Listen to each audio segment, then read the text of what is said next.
Let me take you to the Bronx and back. To the Bronx and back. I'ma take you to the Bronx and back. Let me take you to the Bronx and back. To the Bronx and back. I'll take you to the Bronx and back. Let me take you to the Bronx and back. To the Bronx and back. Let me take you to the Bronx and back. I'ma take you to the Bronx and back. To the Bronx and back.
Welcome to the trifling ritual. 365 ways of pure expression, broken down to 3. Gab 1, Bug Live, Creature. Hit you off like this. From Corona's carpet, I transmit. Owner of a pyramid, plans to Madrid. And I assist my team like Jason, white Jason, the creature's composure. Webster's landlord couldn't evict this much fiction. You don't need a prescription, a GMO intuition to know. I freeze schools like Arctic regions, and even half heathens believe in God. Bless me more than sneezing. Breathing in the chocolate mist, I get jagged. John Carpenter's wish, I be the true mouth of madness. Flow scales impale more tracks than monorails. Nuclear to labels blowing Molotov cocktail. Not from Oklahoma, but you know I'm coming sooner. Junior, you got to king me like Martin Luther. Now if the truth hurts, let the expert insert pain in your pores, extra raw. Learn the back, smooth dramatic. In a dyslexic world, I be considered the wackest, but regardless, I'm the artist who can call gangbang and take the women who speak fluently in body language. Dutch divider style tighter than the virgin, urging me to go deeper, even high I'm submerging. Corona surgeon, I'll leave your name, man. The ritual burn forever like JFK's flame. Bounce around, pound for pound. Move so fast, never touch the ground. The tide high makes me touch the sky. I won't come down, son. Don't make me try. It's the creature, master seducer, acts Medusa, whose flows tighter, prolific type of writer, rejuvenator greater than any author. Furthermore, you're in the gear forster, death before the sauna, eccentric persona. Watch the spirit wander beyond the gate. Evaluate civilians trying to be soldiers, dynasty and loader, live from Corona. Gusto's imagination couldn't fathom to see what competition ends 20,000 leagues under me. Red personified, I sky domes like Toronto. My flow straight up and down leaves you lying horizontal. Inch a centimeter, who's the whole breacher? You couldn't cut it in my class if Wolverine was your teacher. So why should I play the background to your sound? Shipwrecked on that island, we almost drowned. I'll be balancing my talents, sons and daughters know I'm glorious. Oceanic vibe expose my soul for the audience. A sauciest persona, never mundane, just the name be inflicting, overcame with pain. They wanna be like me, but they can't see what I see. Let's get some clarity. Live supplies deluxe ecstasy. It's that emotion I express that gives the shallow some depth. Bunch of stress, turning my life into a mess. So confess that you want a piece of the action. But back then, you really wasn't asking. You really think we gon' let that shit slide? Hell no. Don't even make me try. Miles around, pound for pound. Move so fast, never touch the ground. The tide high makes me touch the sky. I won't come down, son. don't make me try. Miles around, pound for pound. Move so fast, never touch the ground. The tide high makes me touch the sky. I won't come down, son. Don't make me try.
1, 2.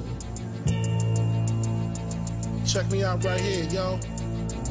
Yo, the sun don't shine forever, but as long as it's here, then we might as well shine together. Better now than never, business before pleasure. P. Diddy and the fam, who yeah, right, no matter what, we airtight. So when you hear something, make sure you hear it right. Don't make an ass out of yourself by assuming our music keeps you moving. What are you proving? You know that I'm 2 levels above you, baby. Hug me, baby, I'ma make you love me, baby. Talking crazy ain't gonna get you nothing but choke. And that jealousy is only gonna leave you broke. So the only thing left now is God for these cats. And babe, you know you too hard for these cats. I'ma win cause I'm too smart for these cats. While they making up facts, you making up plaques. In the commission, you ask for permission to hit him. He don't like me, hit him while wifey was with him.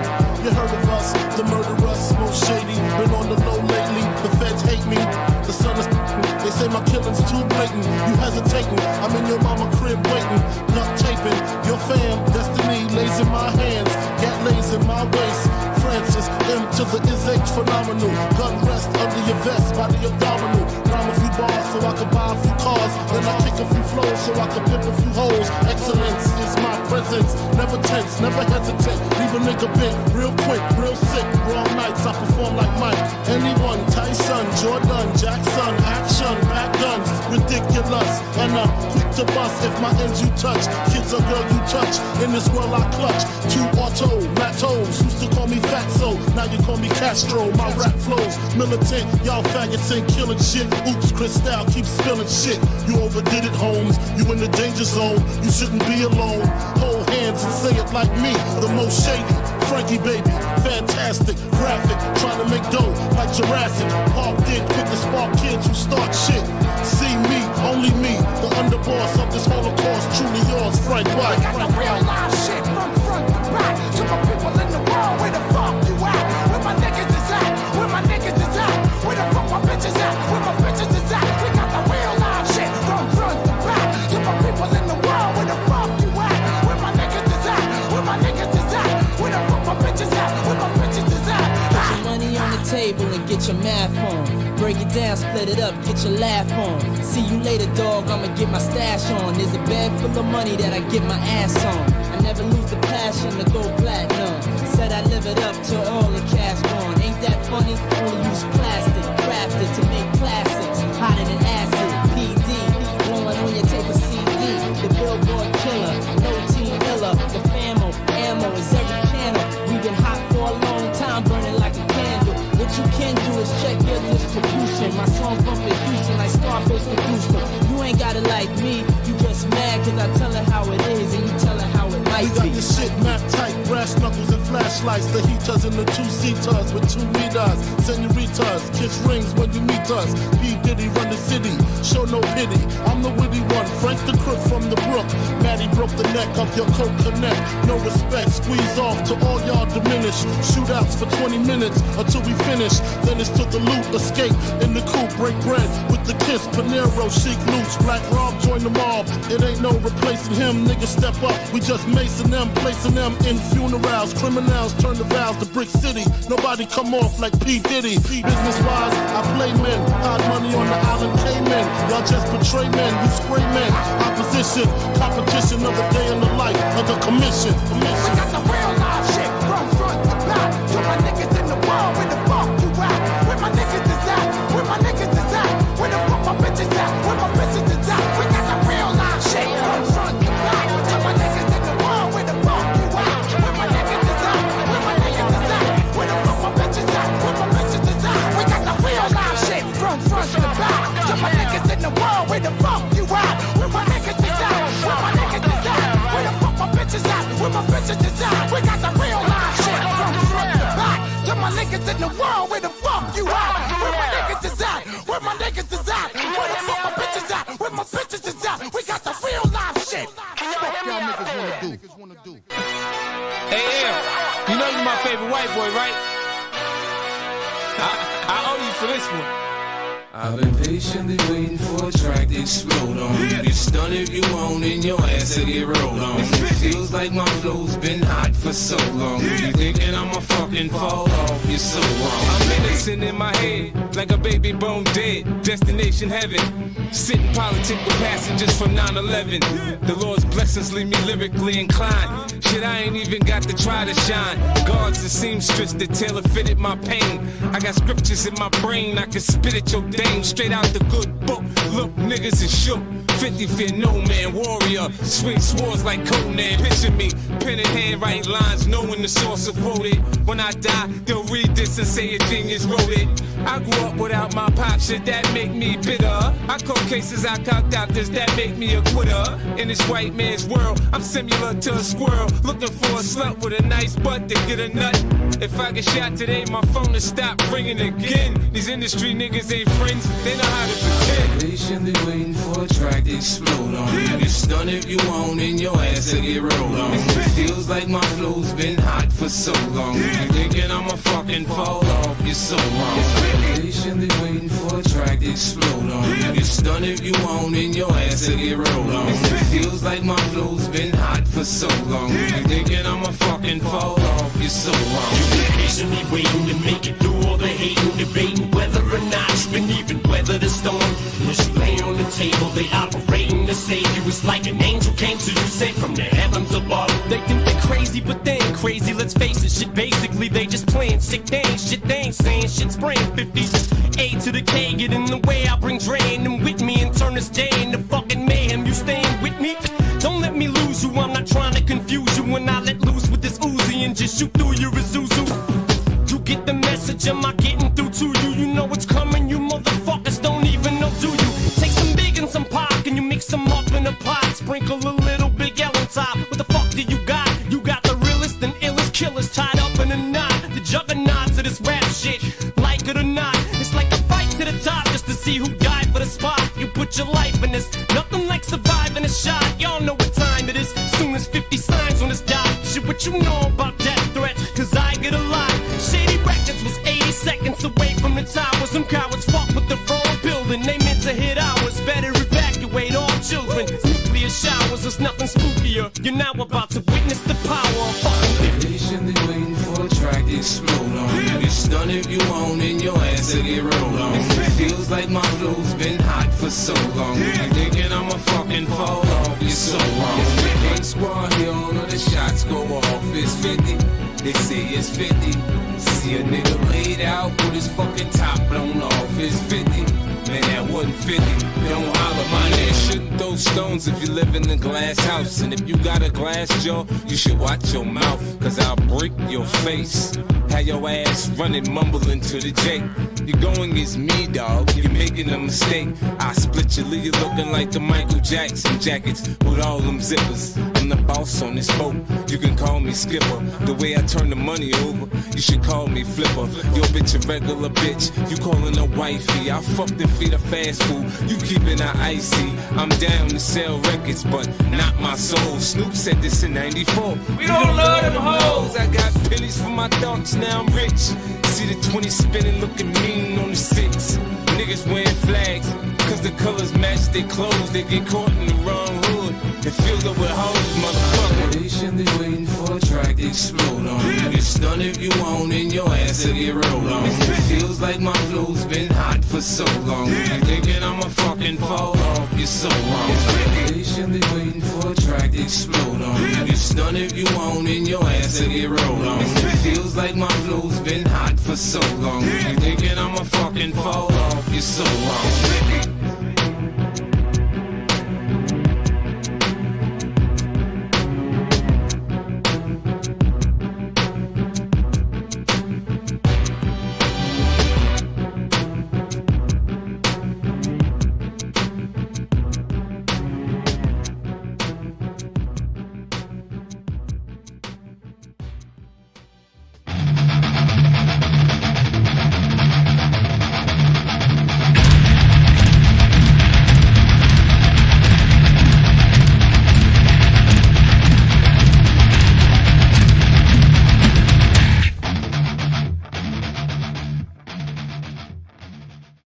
Yeah, good water than that, though, but it's Uncle Lou here, though. Yeah, that's right. It's me, Uncle Lou. And guess what? I'm live for you on LouTube today. Thanks for watching. This is Uncle Lou After Dark, the college football call-in show. And we do this show 2 nights a week, year-round, every Tuesday and Thursday night at 10 p.m. Take phone calls from all you good people, and we talk some college football. If you want to be on the show, 706-786-4481 is the number, 706-786-4481. Anyway, how's everybody doing? Hope you're doing well.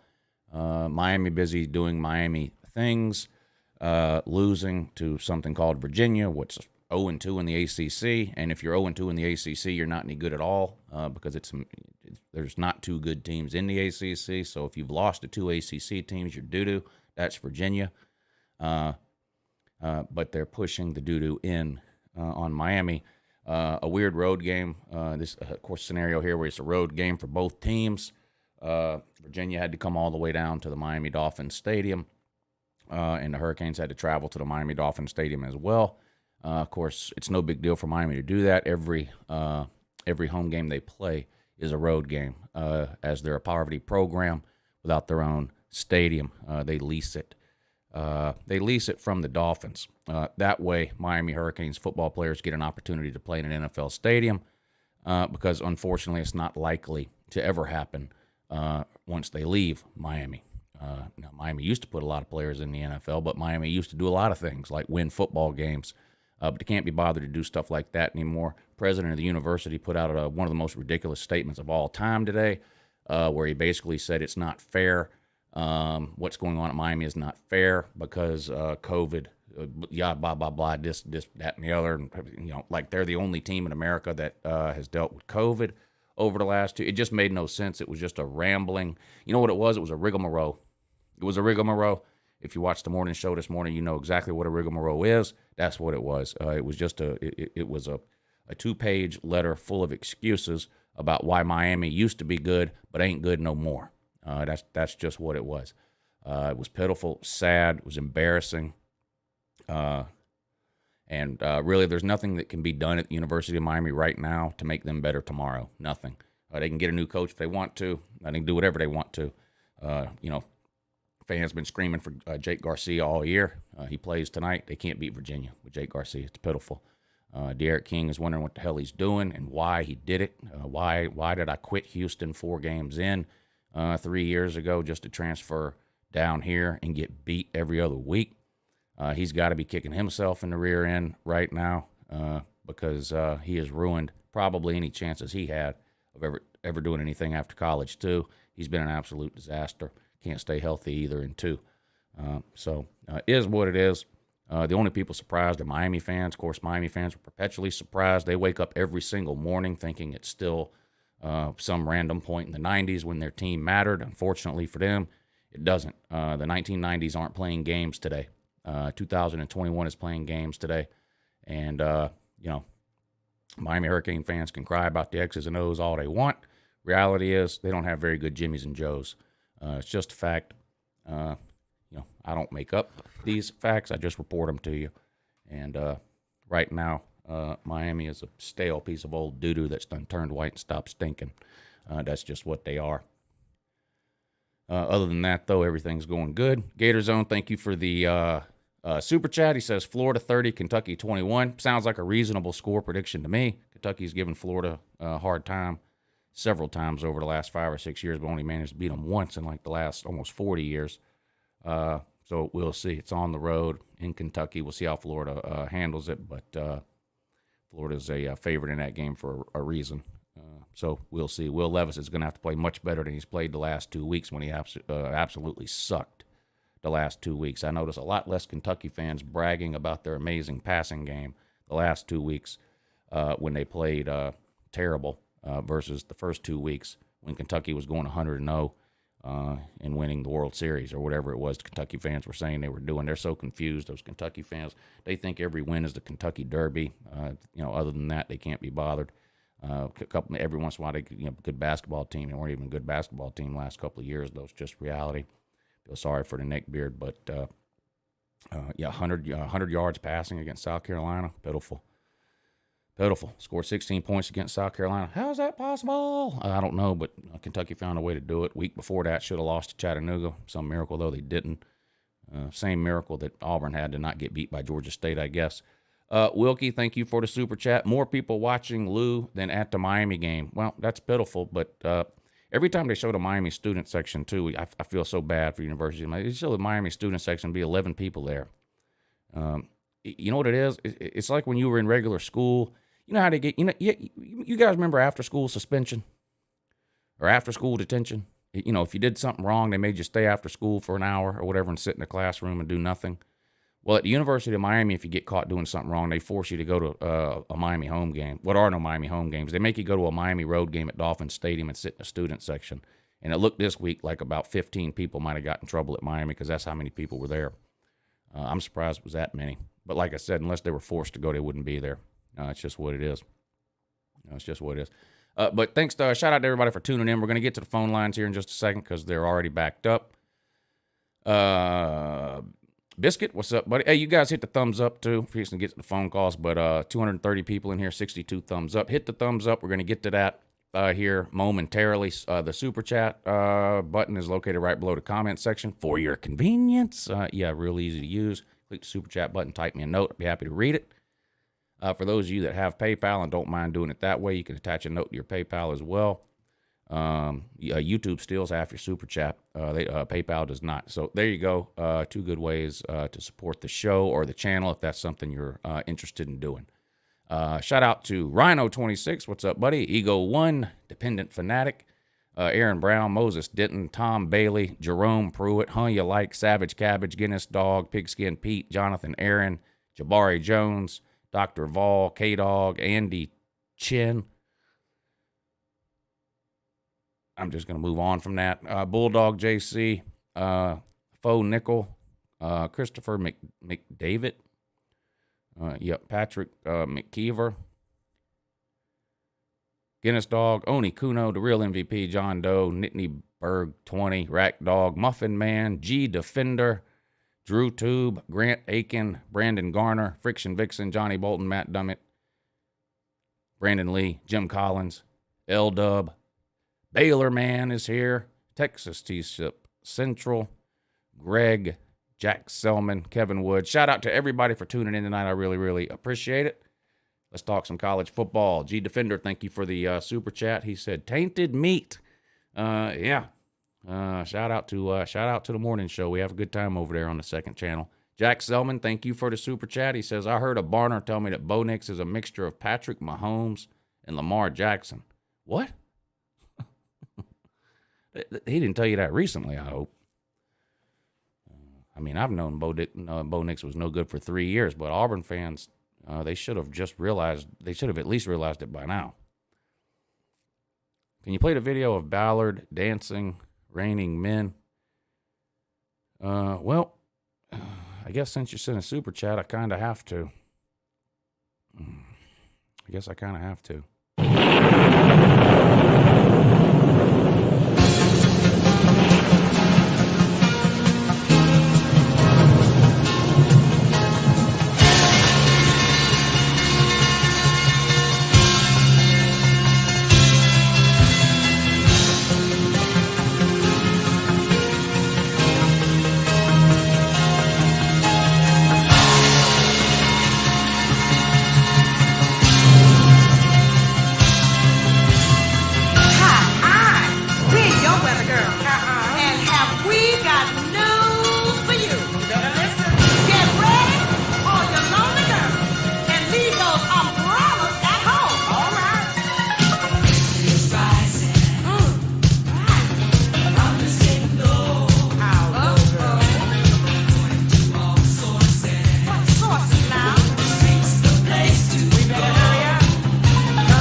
Yep.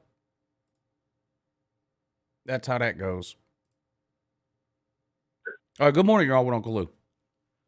Damn it, Uncle Lou. yeah. It's your boy, Bama Mike, man. What's up, buddy? Hey, what's up, buddy? Oh, man. You are at it again. Yeah, well, what can I say? It's a sickness and a disease, and it can't be cured in my case. Yeah, well, I'm the lucky one on that one. But, man, I just wanted to call you, and I wanted to actually let you know something, man. You helped bring back my love for college football by helping me understand the game even better. Like, before, I used to love good teams. I love seeing how good teams play. I love being able to understand how bad teams play, but I never understood how a good team could have a good offense but a bad defense, and then decipher what really makes them a good team or a bad team. Like, I've been watching coverage on college football since, knee-high to a private eye, and I'm telling you, man, like, the way the content you bring out, a lot of people, if they don't really connect to college football and understand all the aspects, I swear, man, you bring it out better than some of these reporters on TV. Hands down, brother. Hands down. Well, a lot of these, a lot of the quote-unquote professionals who work for these huge corporations, whether it's ESPN or anybody else, a lot of times you can say things, I can say things on YouTube that those people probably can't say. They rarely say a player is terrible. Now, every once in a while they might say, well, this guy's playing bad or that guy should be benched or something like that. But you can be more open and honest really on YouTube. I feel like now some people don't like that. You got some people that are like, quit talking about these kids. Well, first of all, they're not kids. They're all over 18, but, I think YouTube provides you some freedom that some of these, quote unquote professionals that are on a lot of these, ESPN, Fox Sports, whatever.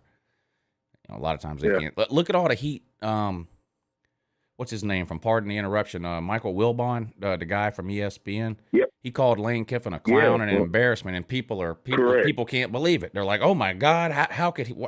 How disrespectful? How could he say that?" I mean, stuff like that happens a million times a day on YouTube, and nobody bats an eye, and much worse. So yeah. I mean, like I'm a fan like you are. I've been watching college football my whole life, like you have too.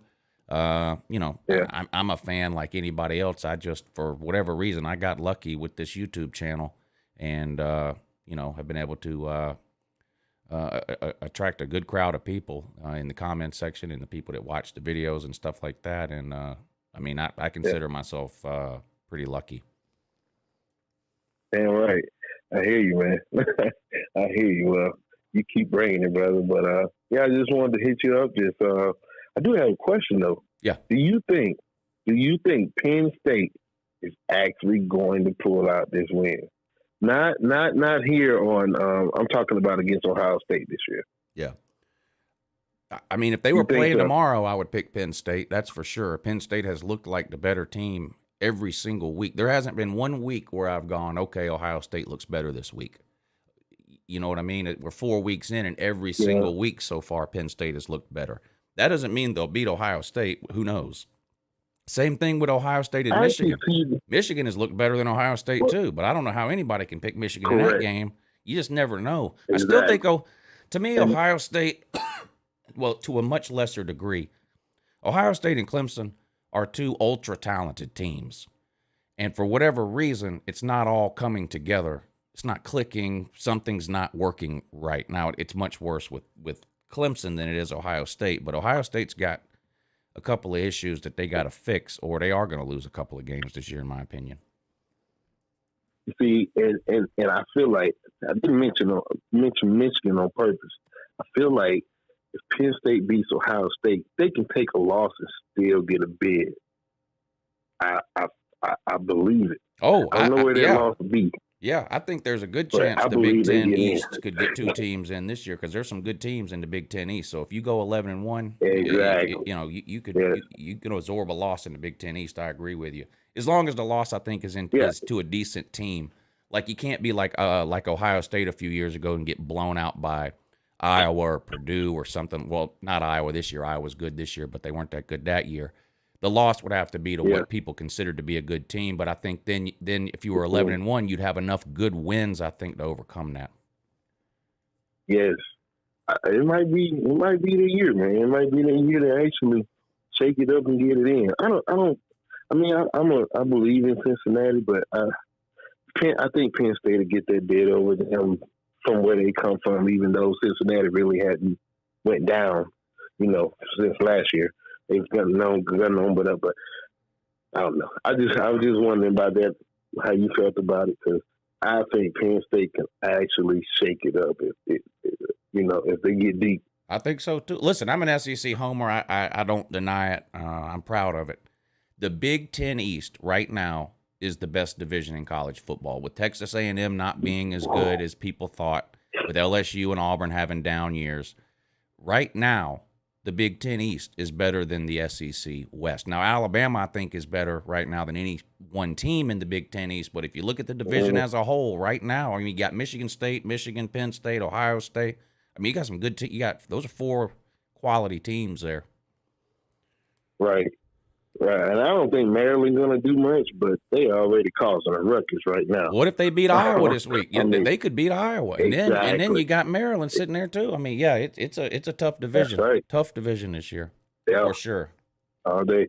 All right, man. Well, good luck this weekend. All right, buddy. Yeah, you too. We got two big games for me and you. So yeah, good luck to both of us. Alabama versus Ole Miss, Georgia versus the Swine. Good morning. You're on with Uncle Lou. Good morning, Uncle Lou. How are you tonight? Doing good. How are you, sir? Living a dream. Me too. I know you are, brother. Man, I just got this Miami game on, and you're right, man. It's sad. It's a sad. Like, what kind of low IQ? You know what the acceptance rate is to get into Miami? I have no idea. When you apply? No. Dude, it's buy one, get 2 free. And it's just early on in the game, I watched it when they kicked off. All the shots were tight, right? Like, oh, look at all the people, and then they get one in wide shots, and it would be just for a second, and the producers are like, man, get off that wide shot, because there's maybe 5,000 to 7,000. Yeah, I could be completely wrong, but yeah, it's just a bad situation, man. There, but man, I hate to keep going back to the QBs, man, with UGA. But, man, maybe I'm just old school, but there was a saying, I don't know if you've heard, but back in the day, it was like, are you hurt or are you injured? Yes. You ever heard that? Yeah, if you're injured, you can't play. It's If you're like, hurt, if you you're hurt. can. Right. Yep. But if you're injured, you can't. Right. And I'm tired of the shell game, and I keep saying that, because it's like, it's almost like, somebody setting it up to like, oh, well, now JT, was an oblique. And I'm not saying that the young man is not dealing with something, right? But it's almost like it's being set up for us to expect that, yeah, JT will probably start, but don't be surprised if Stetson is in the game after the first couple series. And I'm really kind of over that nonsense. It's I like, am are you going to play? Are you going to play? Yeah, right. Now, if he gets out there and he's hurt and he can't go or he can't make long throws or whatever the case, Right. Okay, fine, that's one thing. But like was it UAB game where we put him in on the 3rd series and then after the game Kirby said, well, that was the plan going in. We were going to play JT 2 series and then Stetson 1 series. That's ridiculous. Game. That's ridiculous. Yeah, he came in through the interception. If you're good enough to start the game, or if you're healthy enough to start the game, you're healthy enough to play the 3rd series of the game. Right. That was a ridiculous game plan. So I hope that's not the plan. Oh, well, he's got a back issue now. We better play Stetson every 3rd series. That's insane. Now, again, if the injury becomes worse in the game, if he aggravates it, If he, for whatever reason, can't make some throws, which I still think that was the case against Clemson, I think he had that lat issue or whatever it was going into the Clemson game, and that was why Georgia threw nothing but 2-yard passes all game long. I don't think JT Daniels had the ability to throw the ball down the field that week. But I don't want to see that either. If he's healthy enough to start, he's healthy enough to play the 3rd series, the 4th series, the 6th series, unless something gets worse during the game. Right. No, I agree. My other big question is with Kirby coming, out of under Nick Saban's, umbrella, he was there for, a few years, is why doesn't Georgia have that magic tent that they have for a pineapple? When he go into that magic tent and they was given that magic juju. Yeah. That juice. It's like, we don't have that for JT. It's like, come on, man. Yeah, Tua was in the tent after every series his entire career at Alabama. After every single series, he went in the tent. I mean, it was probably the most ridiculous thing I've ever seen. Oh, right, exactly. I haven't seen that magic juju tent on our sidelines, but and I want to give props to your previous caller when he talked about, and you guys were talking about the the quote unquote professional talking head. And that's why I appreciate your show and similar shows, because you're not beholden to anybody. And I tell you, I watched something earlier before your show where, what Wilbon said about Kiffin, Keyshawn Johnson backed it up and said, hey, I'm good friends with Lane Kiffin. And back, like I told him he was being a clown. Yeah. And he said, and again, that's just what Keyshawn was saying, but he made it sound like, and I actually saw Kiffin react to that. Somebody asked him, what do you think about what Wilbon said? And he pretty much agreed.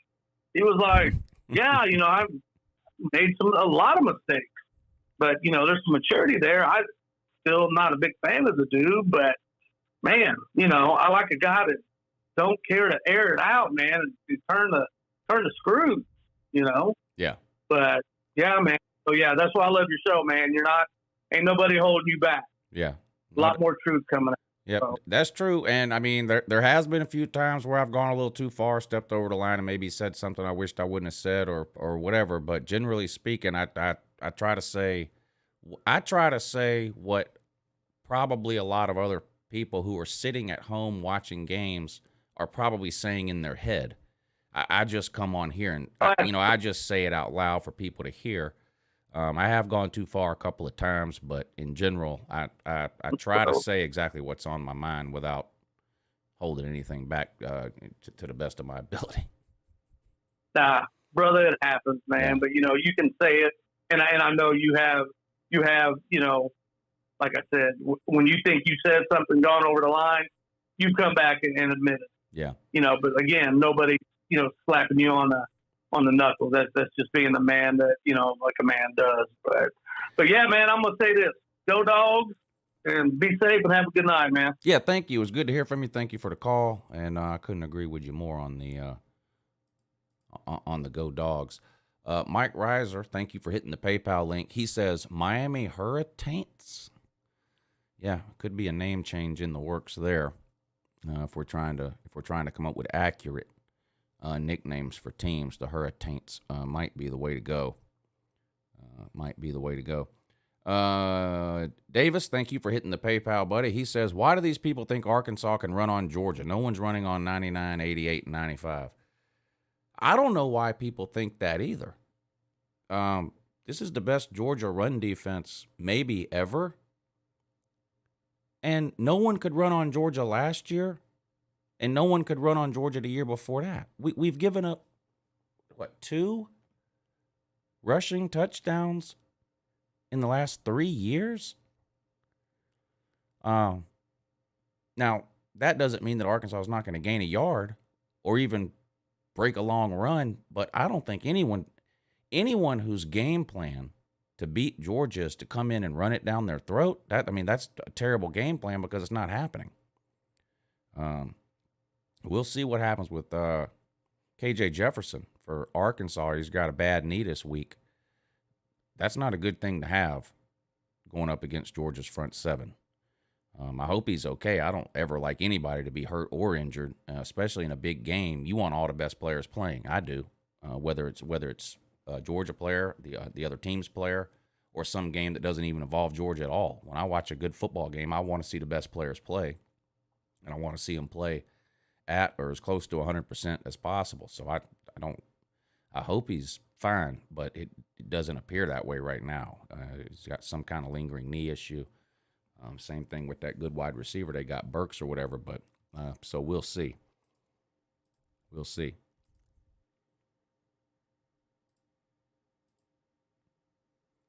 Good morning. You're on with Uncle Lou. Hello, Lou. It's Kevin from comment section. Good evening, everybody, and good morning.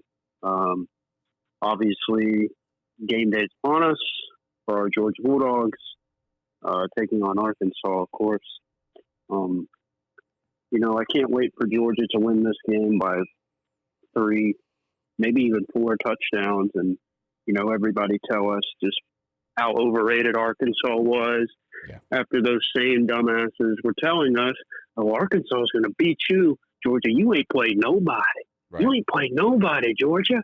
You played nobody. And then we go beat a top 10 team by 3 touchdowns. Oh, Arkansas is not that good. Listen, it's hard, man. It's hard for Georgia to play anybody because we're miles better than everybody. Right. That's the reality of it. Yes. That's the reality of it. Yes. But you're exactly right. That's it. I mean, that's it. It's going to be, look at these idiots it's bragging hard to about play beating anybody. Arkansas. Yeah. I mean, that's what it's going to be. Look at them bragging about beating Arkansas. Well, I know. Yeah, I mean, what do you want us to do? We're miles ahead of everybody, man. I mean, it doesn't make sense. We should be fine. I just think if Georgia does what they're supposed to and no just dumb turnovers and just play it clean, I think Georgia should win this game by 3 touchdowns. Arkansas has been a good story. It's unbelievable what Pittman's done after it was just like 2 years ago, Arkansas was losing to Group of 5 teams. Yeah. I mean, it's unbelievable what he's done, but Arkansas is just not there yet. I think Arkansas could be a very good team in the future, but right now against this Georgia team, it's just not going to happen. I mean, I don't know. I mean, they're a really good team now, and they're going to be a really good team at 4:00 on Saturday after they lose to Georgia. Yeah. Georgia's just better. Exactly. I mean, yeah, like you said, I mean, it's like just because a team loses to a great team doesn't mean that team's bad. I mean, that makes absolutely no sense at all. Yeah. Absolutely none. And I'm getting sick of these Florida fans. I have never, it's the dumbest way of thinking. You think because you lost the game, you can go beat Georgia. I mean, it is unbelievable how these people think. Yeah, they're still celebrating that, man. Might as well end the season. That's it. Florida, you almost beat Bama. Right. They're going to tell us we're not any good. This will be Saturday night. Georgia's not any good. They hadn't played anybody. Then the same person's going to turn around and try to tell you Florida is good because they lost to somebody. I mean, this shit makes no sense. It makes no sense at all. Yeah, it's just how they are after they clowned us for a few years for us losing to Alabama in meaningful games, not regular season games. It's just great. I mean, that tells me where Florida's program is. I mean, you celebrate close losses to teams that are better than you. I mean, that's just how it is. I mean, I don't know. So, but yeah, and Uncle Lou, did you see that Arkansas and UConn tickets? I mean, Vanderbilt and UConn tickets. You can get a ticket for $1 to that game. Yeah. There was some Tennessee games the last year that Butch Jones was there where that were selling for $5 and $6 a piece, but I've never seen anything like this before. But I remember people joking about Tennessee games saying, well, you got to make a choice. You can either buy a ticket to the Tennessee game or you can supersize your number 1 meal at McDonald's. So the price is the same either way. Yeah, I mean, that tells me where they are, that blue blood program, right. Tennessee. Right. Historically good team. We don't worry about today. Hey, Georgia, you ain't won a national title since 1980. Yeah. Guess what? We won a title when there were no phones around. Yeah. And it's I can't wait too. Last thing I'll say, I can't wait. Hopefully, I'm not calling on it, but you know what? The new 1980 could be 2022 potentially. So when you see the comments, it'll be 2022. Hopefully we get that after this season. And hopefully JT Daniels is okay. I think he will be. Give him time. I think JT can rip this defense apart. I'm feeling maybe a 4, possibly 5 touchdown game for Daniels this week. Remember, Georgia has no offense. That's right. None. Right. None. They're only 12th in America in points per game. That's pitiful. And it would be hashtag 2021, not 2022. So let's keep that in mind if we can. Dylan, thank you for the super chat. Michigan has Michigan's last twin at Wisconsin was back in 2001. Yeah. Of course, they're playing the 2021 version of Wisconsin, which appears to not be all that good. But yes, that is true. LW, thank you for the super chat. Georgia 44-13, Bama 45-34. So he's getting his score predictions on the record. Thank you for the super chat, LW. And Ego1 says, my super chat is twice the value of a Vandy Yukon ticket. And he sent $1.99. Yeah, hey, by hell, I buy 2 tickets now. I buy 2 tickets for that.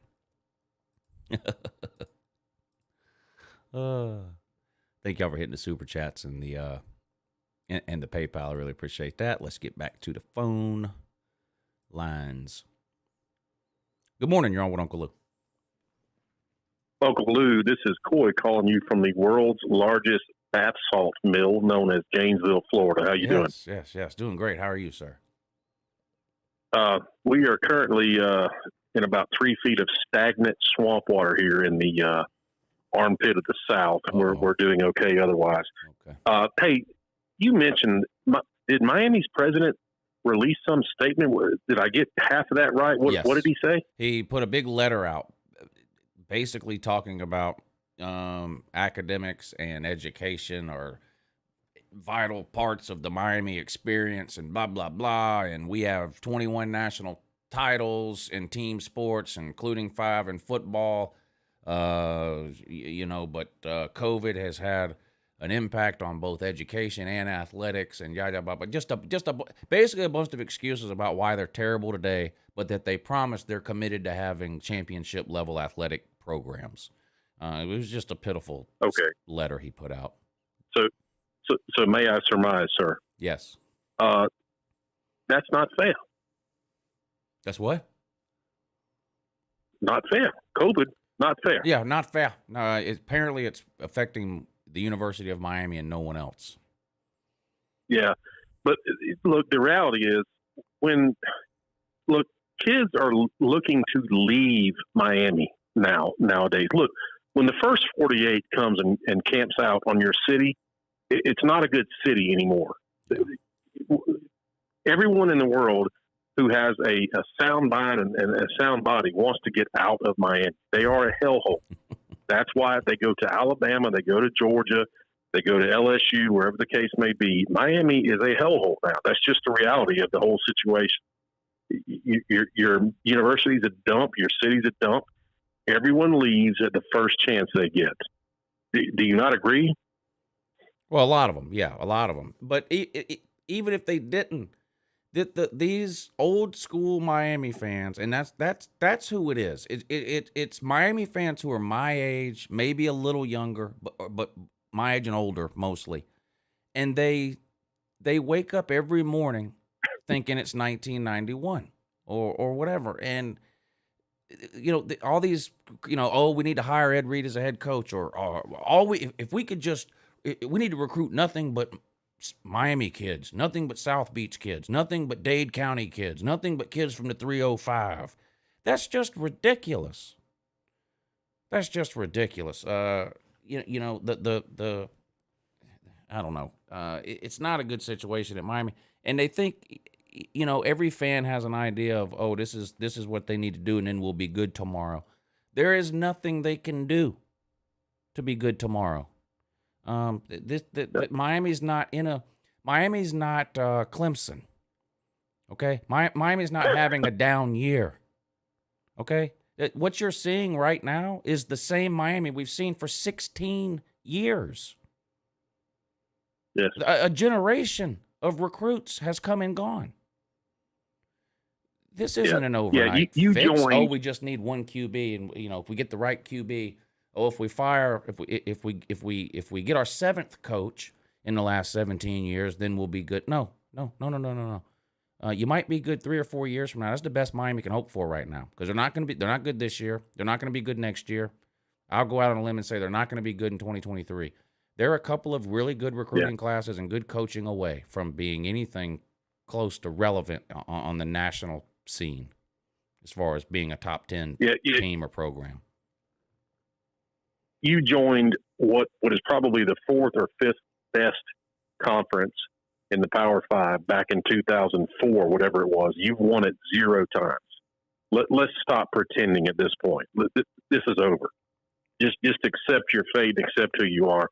But here's what we call your comment section, which is known to be one of the best, if not the best, on YouTube.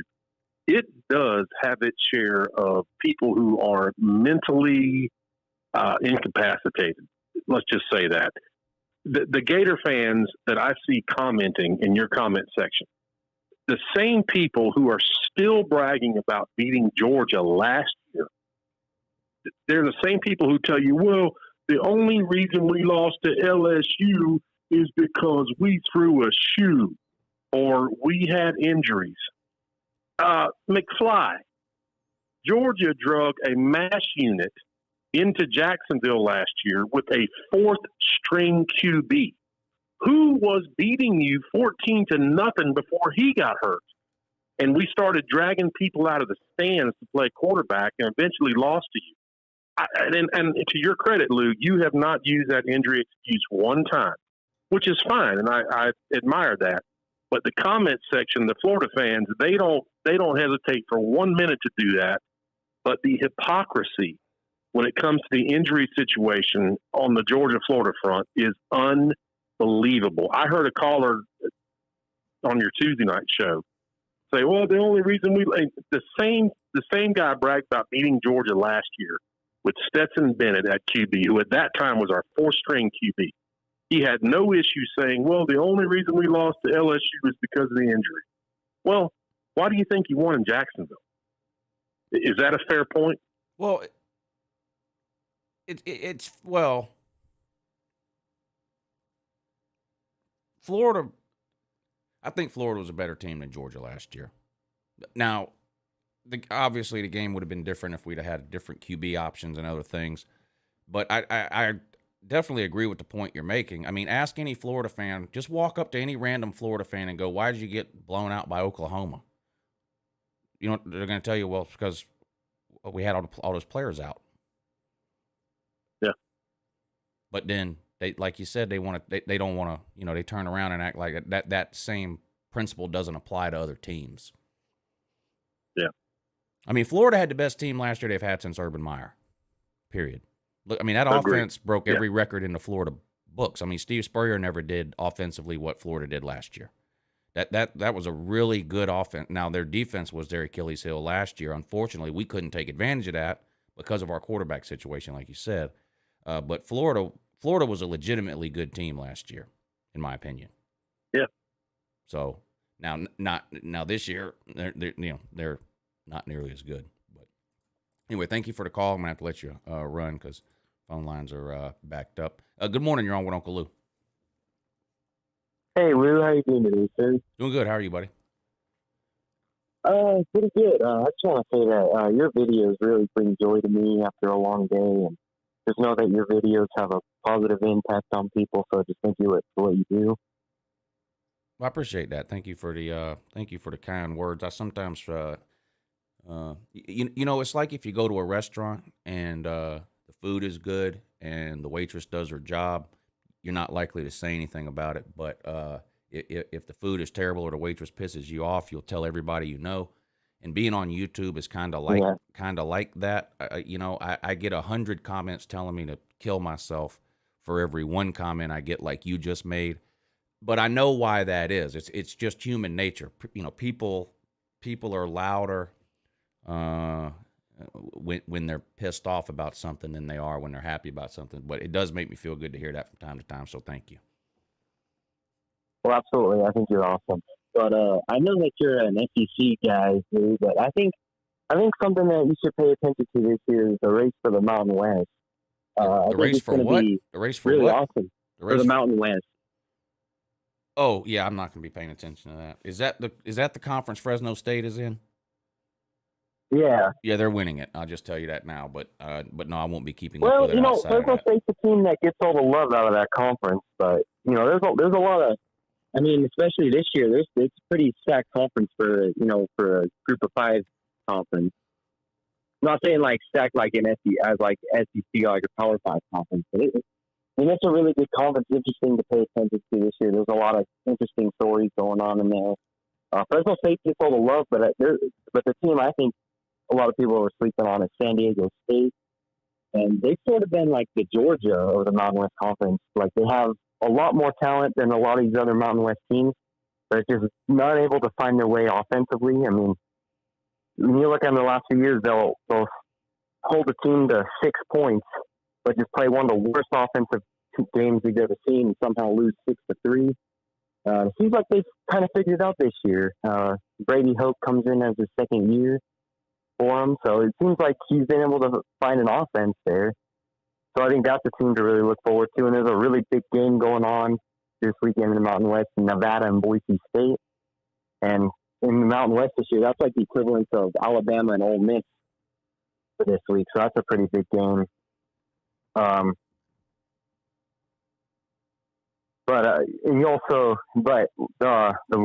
West Division of the Mountain West is going to be real interesting because you've got a lot of really good teams in there. You got Nevada, who I think Carson Strong has a lot to do with their success that they're having right now. They always say you got to strike when the iron's hot, and to Nevada's credit, I mean, they've got a really good quarterback who's projected to be a first-round draft pick. So to their credit, the iron's hot and they're striking right now. Personally, I think they're losing this weekend to Boise State, but I mean, it'll be interesting. I mean, out of the last 20 meetings, Boise State's 19-1 against Nevada. Actually, Boise State's only lost to Nevada one time, and that was that infamous 2010 overtime game where Nevada knocked Boise State out of the Rose Bowl. So, I mean, if Nevada's ever going to get another win against them, I think it's got to be this year. But out of that West Division, you got San Jose State, who's still playing really well with Nick Starkel at quarterback. And you've got Fresno State. Obviously, that's the team getting all the love. But, I mean, I hear you say it all the time. If the teams were playing tomorrow, I think I'm picking San Diego State over Fresno. I just like what I've seen from San Diego State so far. And they were just like Georgia. The one thing that was holding them back was an offense, and it seems like they've got it figured out this year. So, and as far as the West Division goes, or the Mountain Division goes, it's still Boise State's division. I mean, I don't see any team keeping up with them. And the Mountain West always runs through Boise State. I mean, if you want to win the Mountain West, you got to beat Boise State. So that Nevada Boise State game will definitely be a big one this weekend. But I guess thanks for letting me talk to you off a little bit, Uncle Lou.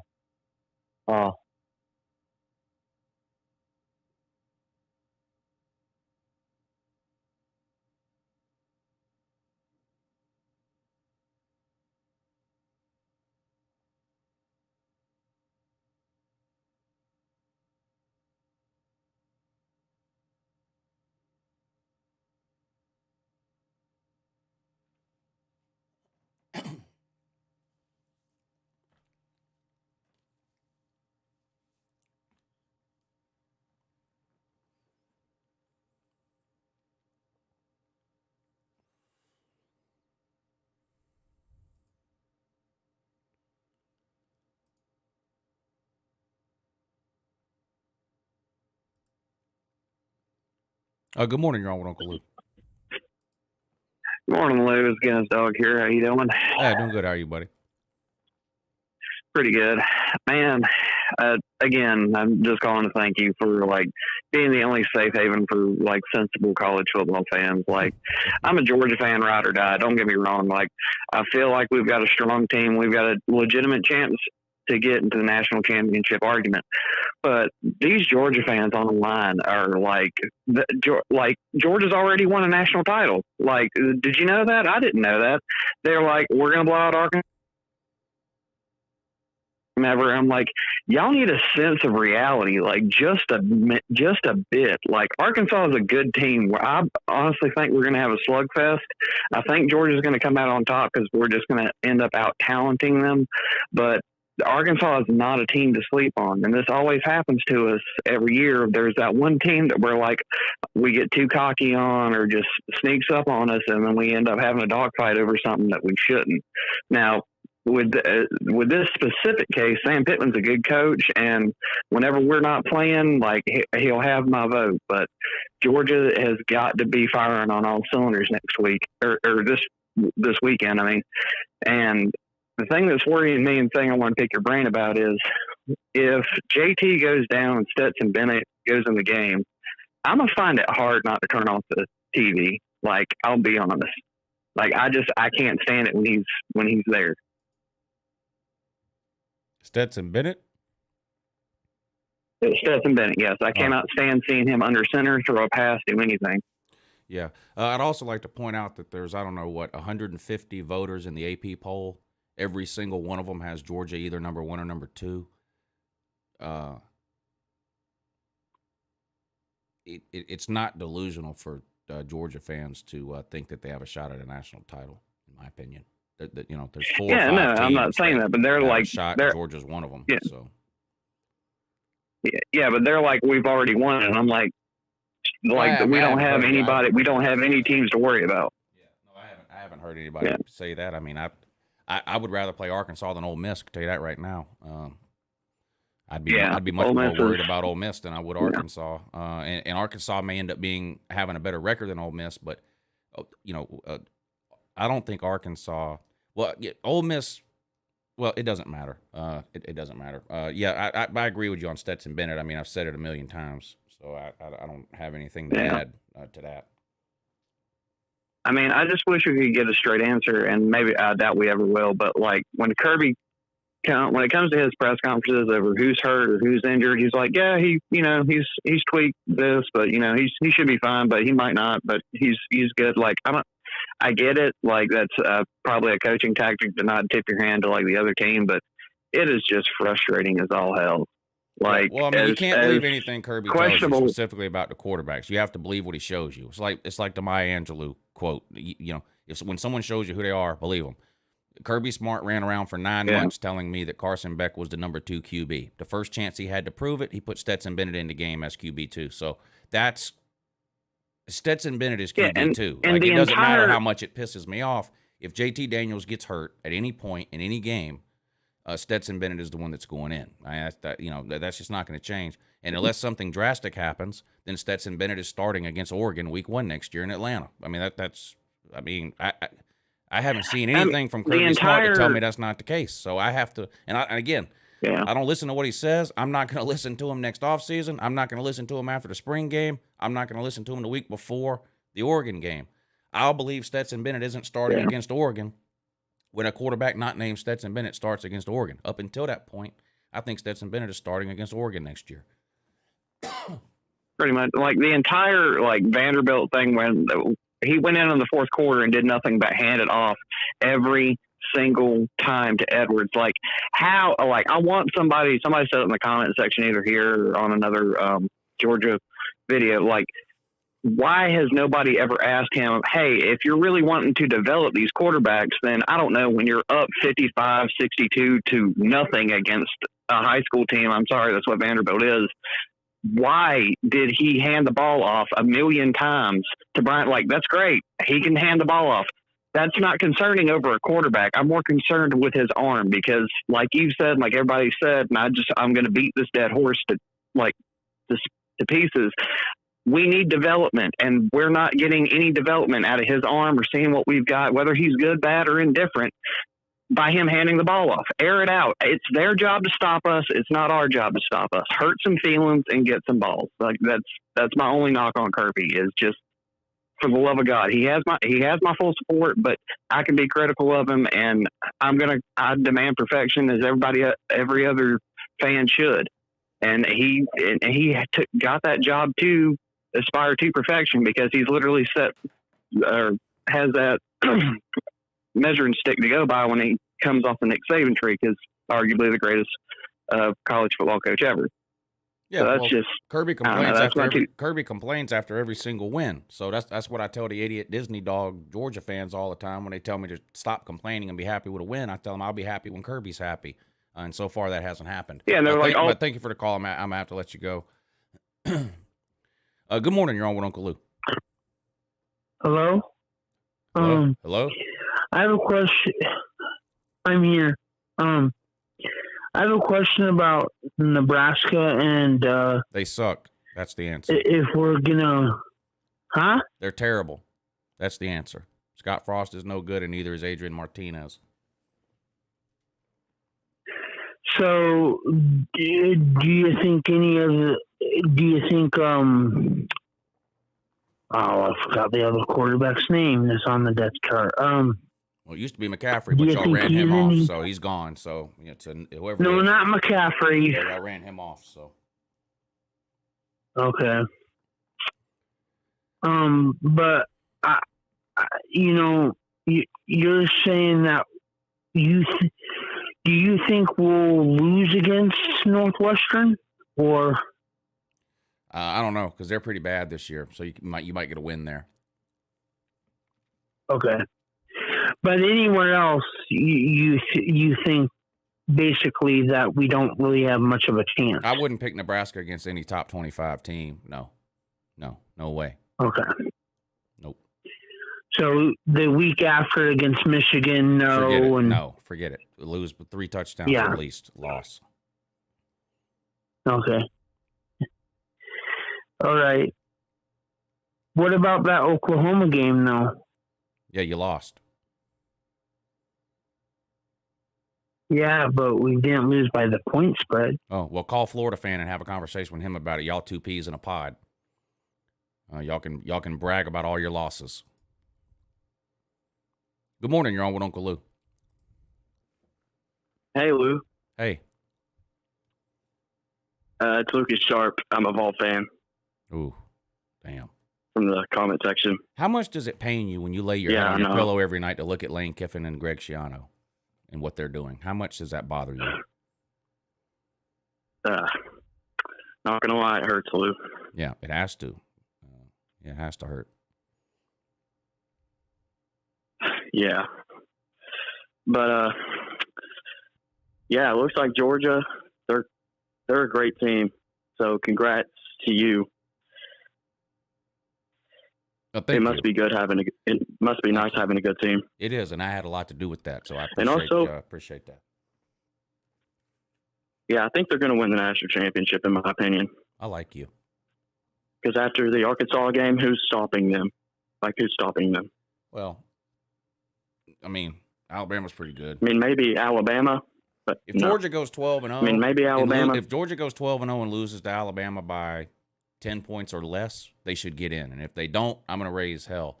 And I've always been against this, but they put Notre Dame in last year when Notre Dame got blown out in the conference title game. Blown out.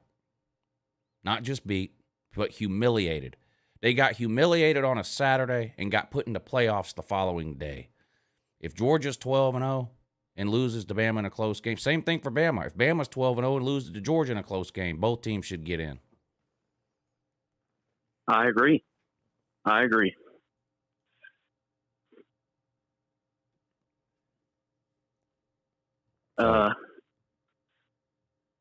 Yeah.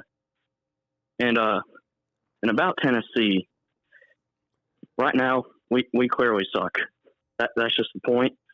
I'm hoping Josh Heupel's the guy. I'm tired of sucking every 3 or 4 years. I mean, I'm tired of firing and hiring a coach every 3 or 4 years. It gets boring.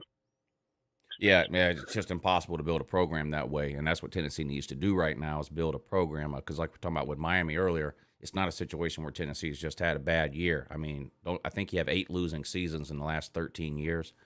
So like I think fan expectations need to be lowered. I'm not saying yours. I'm just saying in general, like making a bowl game right now is a good season for Tennessee, and I know that's not where Tennessee fans want to be at some point. But you have to accept the fact that right now, 6 wins, which gets you 14 extra practices in December, is a huge W for agree. Tennessee. And you had 2 games on your schedule that you have to win. You already lost one of them. The other one is this weekend. If you don't beat Missouri this weekend, you're not going to a bowl game. Yeah, this weekend against Mizzou is huge. Yeah. We need to beat 2 of these 3 teams: Mizzou, South Carolina, or Kentucky, in my opinion, to go bowling. We have to beat 2 of those teams. Yeah. And people are gonna, you know how college football world works. It's a bunch of trash talk here. So you're gonna end up in the who gives a shit bowl, and the fans are gonna, of opposing teams are gonna make fun of Tennessee for it. But the reality is, you ask any coaches want to go to a bowl game if for no other reason because you get those extra practices, and that's a big deal. I mean, there's there's a reason. There's a reason the NCAA has to limit the amount of practice time that schools are allowed to have, and that's because if it was up to the coaches, they'd practice all the time. Why? Because practicing makes you better. Yep. So it is a big deal. If Georgia has a bad year and goes 7-5, okay, yeah, I'll be mad about whatever bowl game we're in, because we've been at a certain level and you fall off. But when, if you're Tennessee, you just have to accept the reality that, look, any bowl game we get into is 1 extra game we get to play, 14 extra practices we get to have, make us that much better for next year. And then, of course, you got to hit on some recruiting. The quarterback situation since ET left has been horrible. Yeah. And the college football right now is so quarterback driven that it almost doesn't even matter how good the defense is, and to a certain degree how good the running backs or offensive line or whatever else is. If you don't have a quarterback that you can trust and can get the ball down the field, I agree. Quarterback's a huge part. Yeah. And Joe Milton's just not going to do it for us. He overthrows everything he sees. Yeah. And I don't blame Josh Heupel for the Joe Milton thing because, let's face it, he didn't get hired at Tennessee till when? Sometime in December? The recruiting is over. At that point, recruiting is over. Everybody's signing in December now. So what he needs to do is get a quarterback in there in this next class that he's confident he can work with. And if that means signing 2 or 3 this year or whatever, but it's that's where it needs to start. And then, of course, offensive and defensive lines are always going to be important in the SEC. And I still feel like Tennessee has a talented offensive line. They don't play like it all the time. But last year on paper, they had one of the most talented offensive lines in the SEC. Now, most of those people will be gone after this year, but you got to have good lines of scrimmage, good quarterback, and build from there. Yeah. I think Josh Heupel, he's put together a pretty decently staff. I think he's put together a pretty nice staff. So I think we have potential in the future. We need to recruit well. We need to get some players out of the transfer portal. I think our offensive scheme has been kind of working, but we just can't execute well. Like on that 4th and 5 play against Florida, that one player was wide open, could have gotten a first down, possibly even a touchdown. He'd still be running right now. Perfectly. Yes. He'd still be running right now if that ball was on target. Yes, that was bad. It was. And then going back before that, when Milton was playing, I think it was the Pitt game. You guys had 4 or 5 times. There was a wide receiver streaking down the sideline, no one within 10 yards of him, and Milton threw it all the way to Nashville for no reason.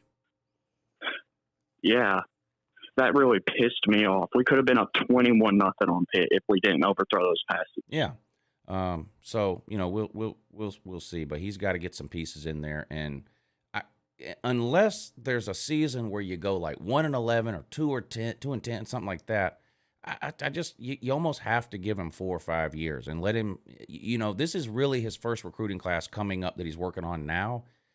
It seems like you at least got to let that guy get that first recruiting class to their senior year, which would be 4 years down the road. Again, barring some kind of off the field issue or just a complete collapse of 2-10 or something like that. But it's hard to build a program when you're turning the staff over. Which quarterback was it? I think it was Garantano. Had 3 different offensive coordinators for 4 years. I mean, I'm sorry, that's just. And I'm not saying Garantano would have been an amazing quarterback otherwise, but.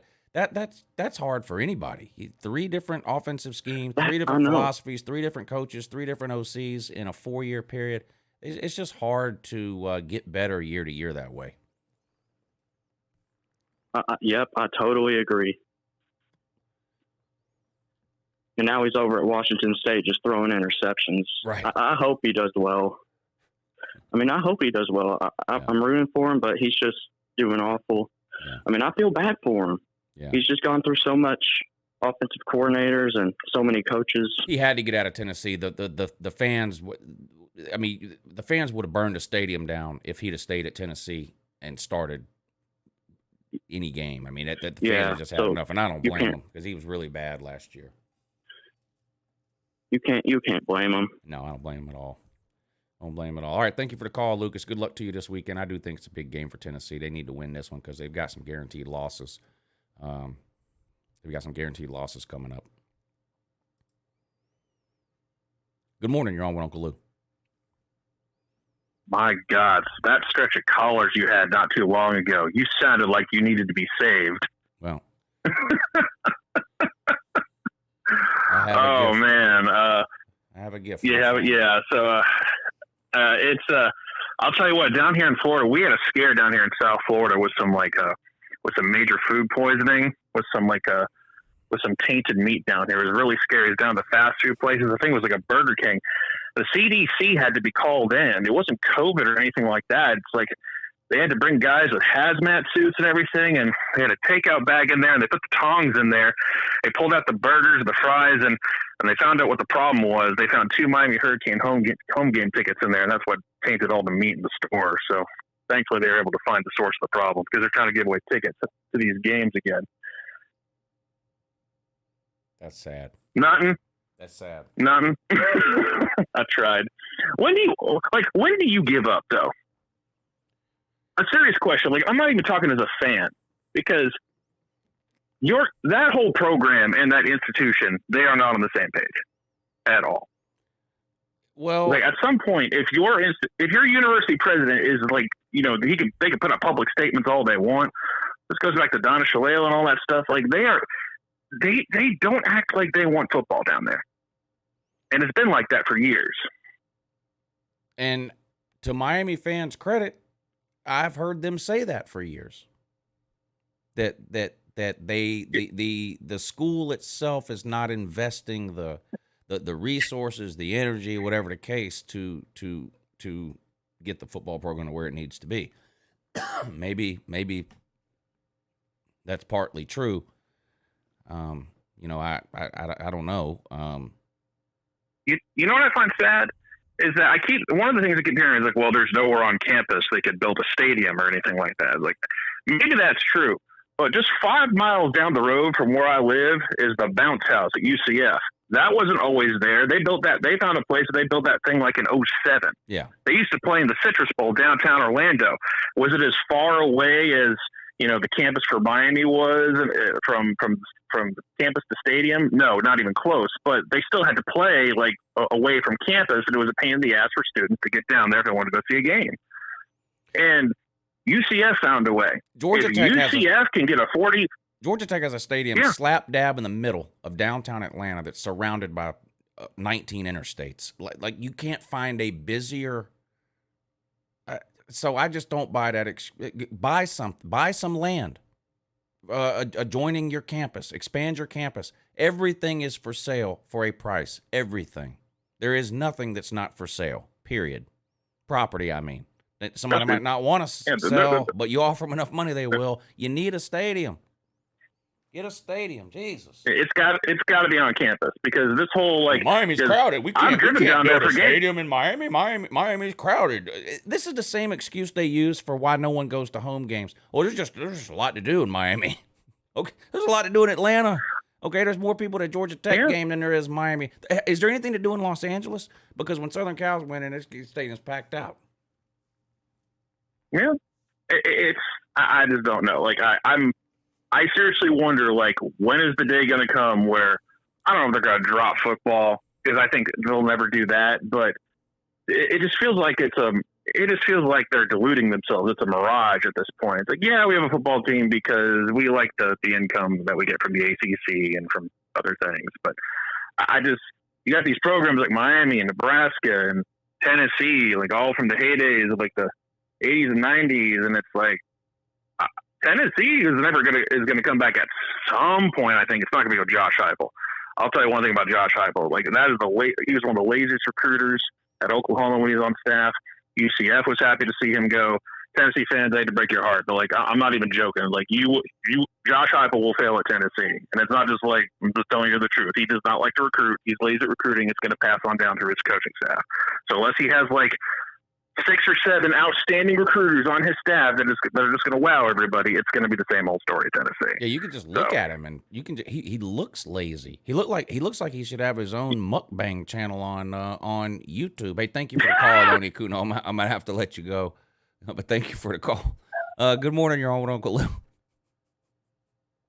This is Tiger Baskins. I've been trying to call in for a while now, and all these boring-ass callers. So I'm sorry for cussing on your show. But how you doing tonight, Mr. Lou? I'm doing great, though. Anyways, look, man, I was wondering if you wanted to talk about something that actually interested you instead of just the same old shit that everybody keeps calling in with. Whatever you want. Go right ahead. Okay. Well, look, Ballard had called my show the other day. And anyways, he was telling me that he had come out with some new salad tossing business cards. And on the business card, it's got a brown eye. I don't know exactly what that means, but it's on the business card itself. He said it would sell more. And he was wondering if he were to send you a business card, if you would not mind showing it to your viewers, when you had a show. I told him I'd get back with him. Actually, it was his granddaddy that called me. It wasn't him. And his granddaddy was trying to, advertise his business for him. But I was just, what do I need to tell him? I promote Ballard every chance I get. So tell him that sounds fine. Okay. All right. I'll let him know that the brown eye business cards are a go.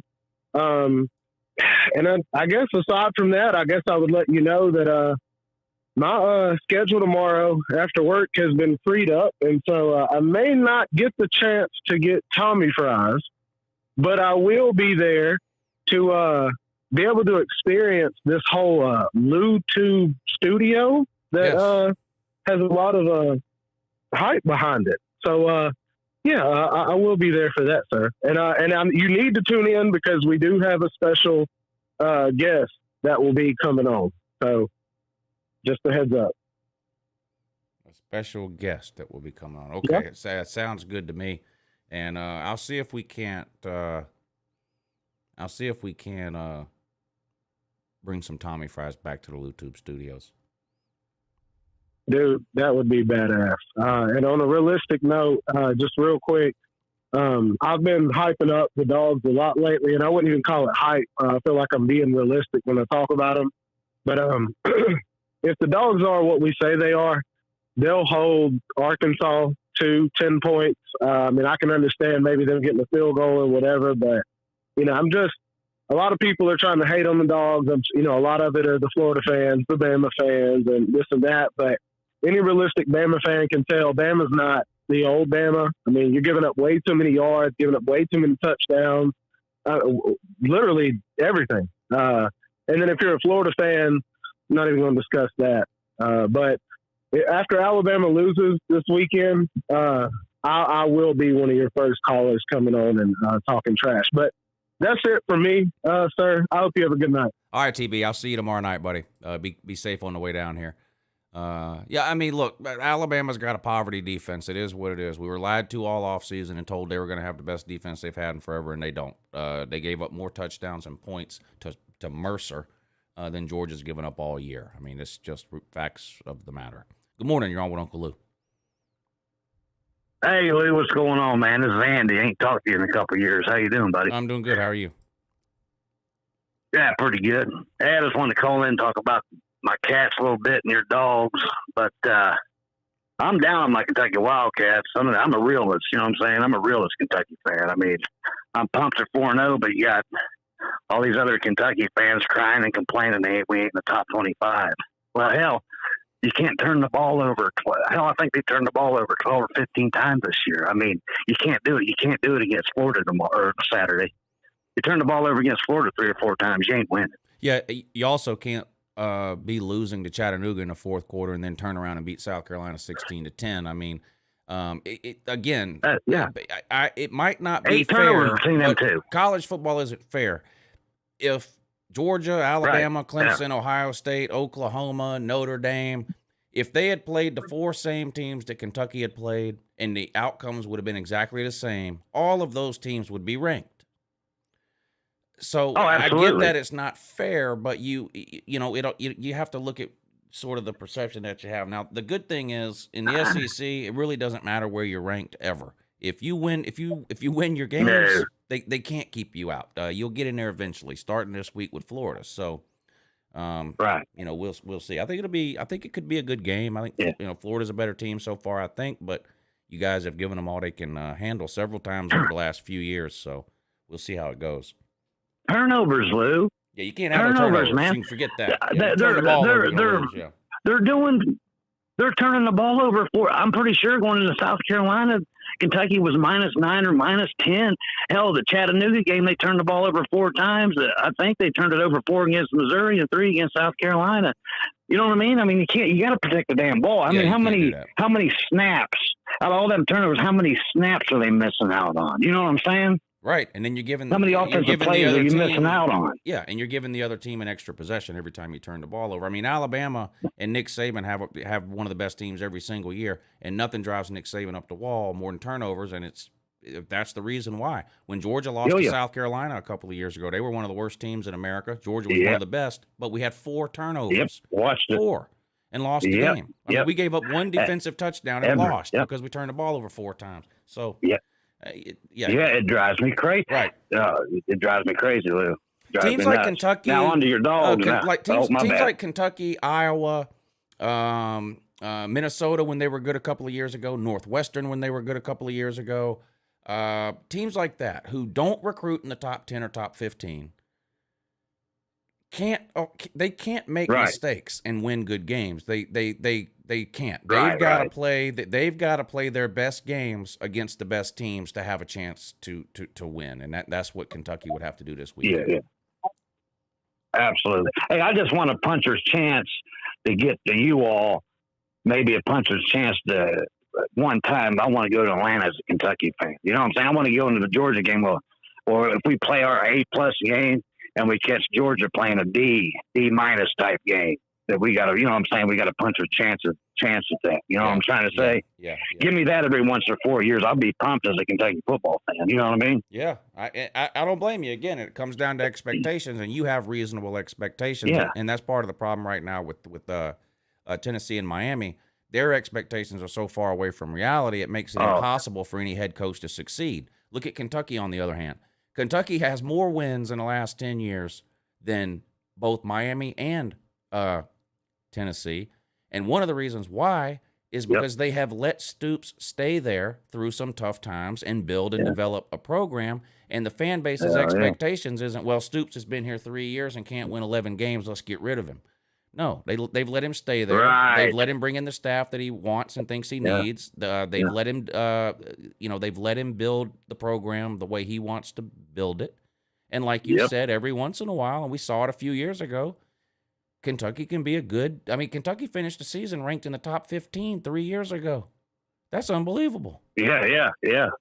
That matter of fact, when we played you all smacked us around, but going into that game, it was for first place for the East. Yeah. At that, it was the year Benny Snell, Josh Allen. We beat Penn State in the bowl game. Yeah. But I mean, give me that every few years. You can be disappointed as a Kentucky fan at the end of the Florida game when you lose to Florida, of course. Yeah. But at the end of the season, if Kentucky is sitting around at 9-3 at the end of the season, and 2 of their 3 losses are to Georgia and Florida. Most of the Kentucky fans are going to go, you know what? That was a pretty good year. 9-3. You'll probably be you'll be in the top 15 or top 20 again if that happens. And those are reasonable expectations. Yeah, exactly. Saturday with the Florida game, you're right. I'll be disappointed if we lose to Florida, and there's probably a chance Kentucky will lose to Florida. But going to Florida, play mistake-free foot. All I ask is going to play Florida with mistake-free football and see what you can give Florida. If we can get through and play Florida without turning the damn ball over and shit, maybe we have a shot at the upset here this Saturday. You know what I mean? Yeah. Just to take care of the ball, please. That's all I ask. Yeah, Don't go in the Florida game and turn the ball over 3 or 4 times. You ain't gonna beat Florida. You ain't gonna do it. That's a fact. It ain't gonna happen. Yep. Thank you for the call. Good luck to Kentucky this weekend against the Gators. That game comes on 6 o'clock on ESPN. Good morning. You're on with Uncle Lou. What's going on, Lou? Doing the call-in shoe. Hello? Hello? What's going on? Hey, what's up? I'm doing the call-in show. Oh, yeah. What you up to? Oh, I didn't know that. Nothing much, man. Just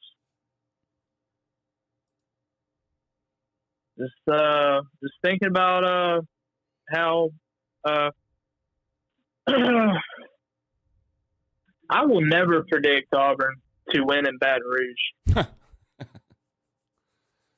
It's been a while, hasn't it? And especially after how they played last week, I don't see how anybody can pick Auburn in this game. I know LSU hadn't been great this year, but Auburn looked so bad last week. It's hard to pick them this week on the road at LSU. Yeah. And I'm an Auburn fan. Honestly, I don't think.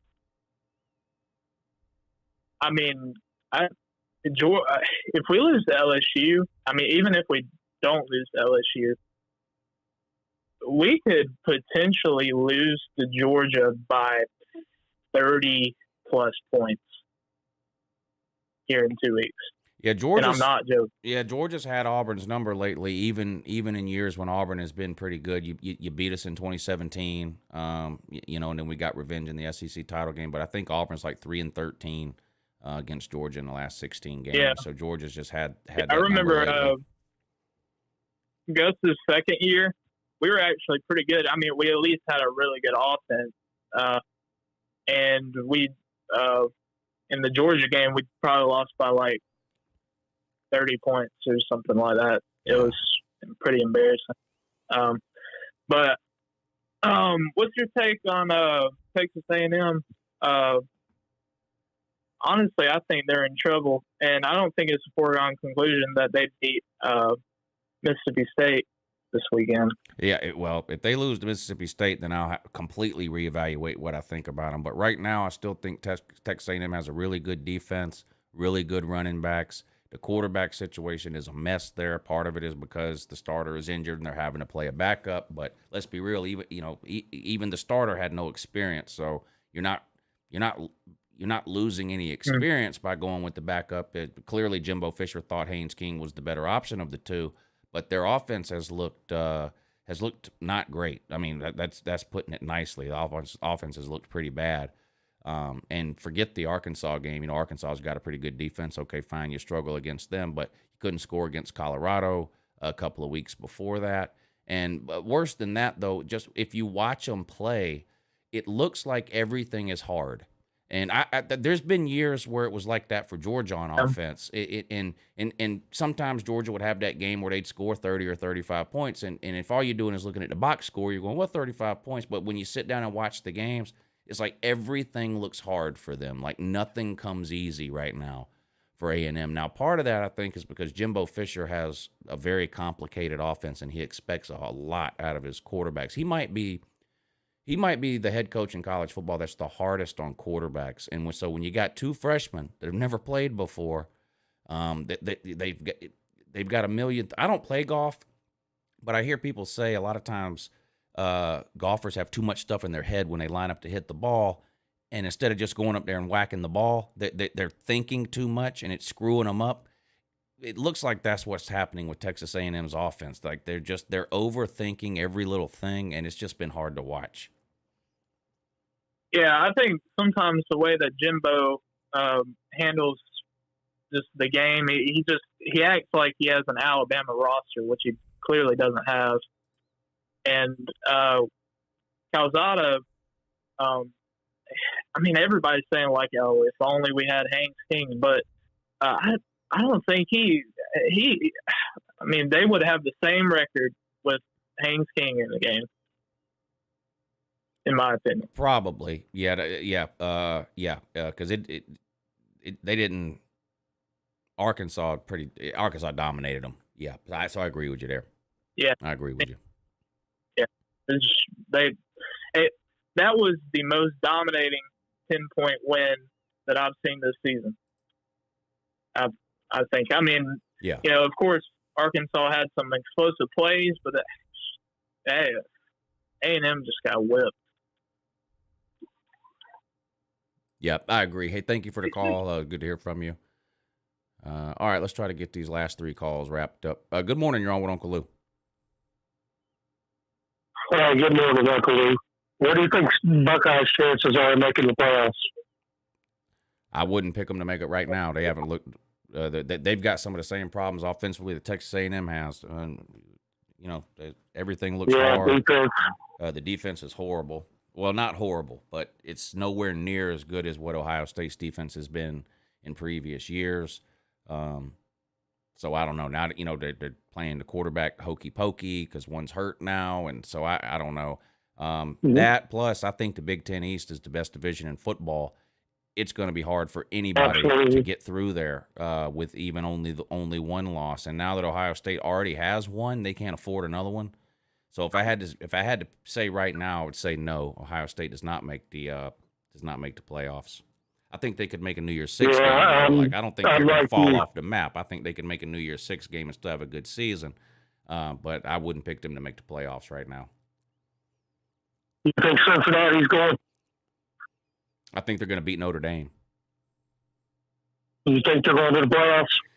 It's going to depend. The Pac-12 could screw it up for them because I think a lot of people who thought Cincinnati had a chance to get into the playoffs were assuming the Pac-12 was going to do what they always do and have a 2-loss champion. And when you look around right now, there's not a whole lot standing in Oregon's way other than Oregon, and that could screw Cincinnati. Now, what could help Cincinnati is if Clemson somehow wins the ACC. Because I don't think Clemson's getting into the playoffs. So that's one spot that's normally taken every year by Clemson. So maybe they get in that way. Right, Clemson. I'm glad you brought that up. I'm so glad to see Bravo Swiney at 25. I could scream. I'm so happy. I can't stand that man or Clemson. Yeah, they got problems, and now they're losing players defensively, too, to injury, and the defense is really the only thing keeping them. I mean, defense is the only reason they even beat Georgia Tech, which is sad.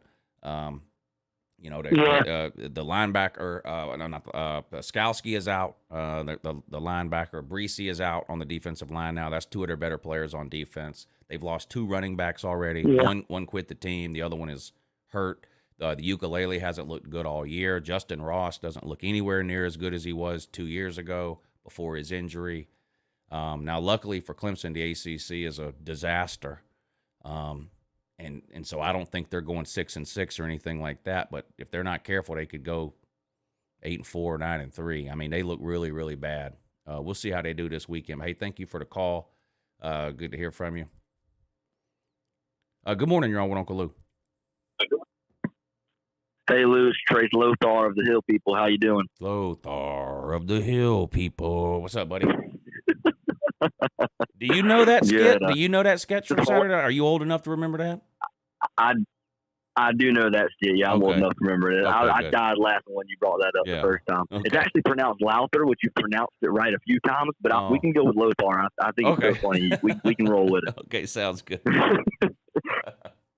Anyway, I know you're trying to get this wrapped up here, so I only got one question for you. Is Emily Jones really a top 5 quarterback in the SEC? In the SEC, okay, Matt Corral, Bryce Young, JT Daniels are the best 3. Who's 4th? Agreed. You know, when you, no one's been harder on Emily Jones than me, but he has played really good the last 2 weeks, and you can't ignore his rushing yards. You can't just pretend those don't exist. So I would say, yeah, right now he's playing like one of the best 5. Texas A&M's quarterbacks, no. LSU's quarterbacks, no. Auburn's quarterbacks, no. South Carolina's got an assistant coach as a quarterback, no. Missouri, no. Tennessee, no. Vandy, no. There's not a lot, outside of JT Daniels, Matt Corral, and Bryce Young, who else would be ahead of Emory Jones, So I would say, yeah. I saw a power ranking. It might have been ESPN because they're retarded. But I saw a power ranking that had Missouri's quarterback at number 4. I mean, Missouri just lost to Boston College's backup quarterback, so I don't really know how Missouri's starting quarterback could be the 4th best quarterback in the Their SEC, quarterback is pretty good and will probably get drafted. I'm not saying he'll start or be a star in the NFL, but he does have a lot of talent, but there's not a lot of talent around him at Missouri. But he is a decent, he is a pretty good quarterback. I would say Emory Jones and him and the other 3 we named are the top 5 in the SEC right now. Yeah. Well, it'll be interesting to see what old Emily can do against the Georgia defense. I don't think he's going to be able to run for 250 yards against Georgia like he did Alabama, but we'll see. We'll see. We'll go Dogs this weekend. Good to talk to you, Lou. All right, buddy. Thanks for calling in. It was good to hear from you. Part of the thing you have to remember when ranking Emory Jones and Nizia, what's the guy's name from Basilak or whatever his name is at Missouri? People, Bo Nix has fallen off the map. So that's somebody that in the preseason you might have said, well, he's been there forever. He's got a ton of experience. Maybe he's a top 5 SEC quarterback. Well, he's fallen off the map. LSU plays a different quarterback every other week.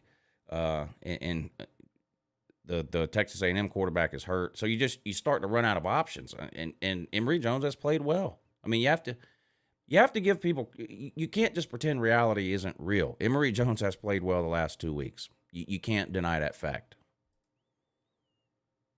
Good morning. You're on with Uncle Lou. Good morning, sir. This is Khalil, a Michigan fan. I'm mostly, being a Michigan fan and pay attention to Big Ten. But this year, I'm really excited about the SEC. I don't feel like it's just a mail-in season like it's Alabama and then everybody else is just playing for second. I think Alabama looks very underwhelming so far. So I think this is going to be an interesting weekend.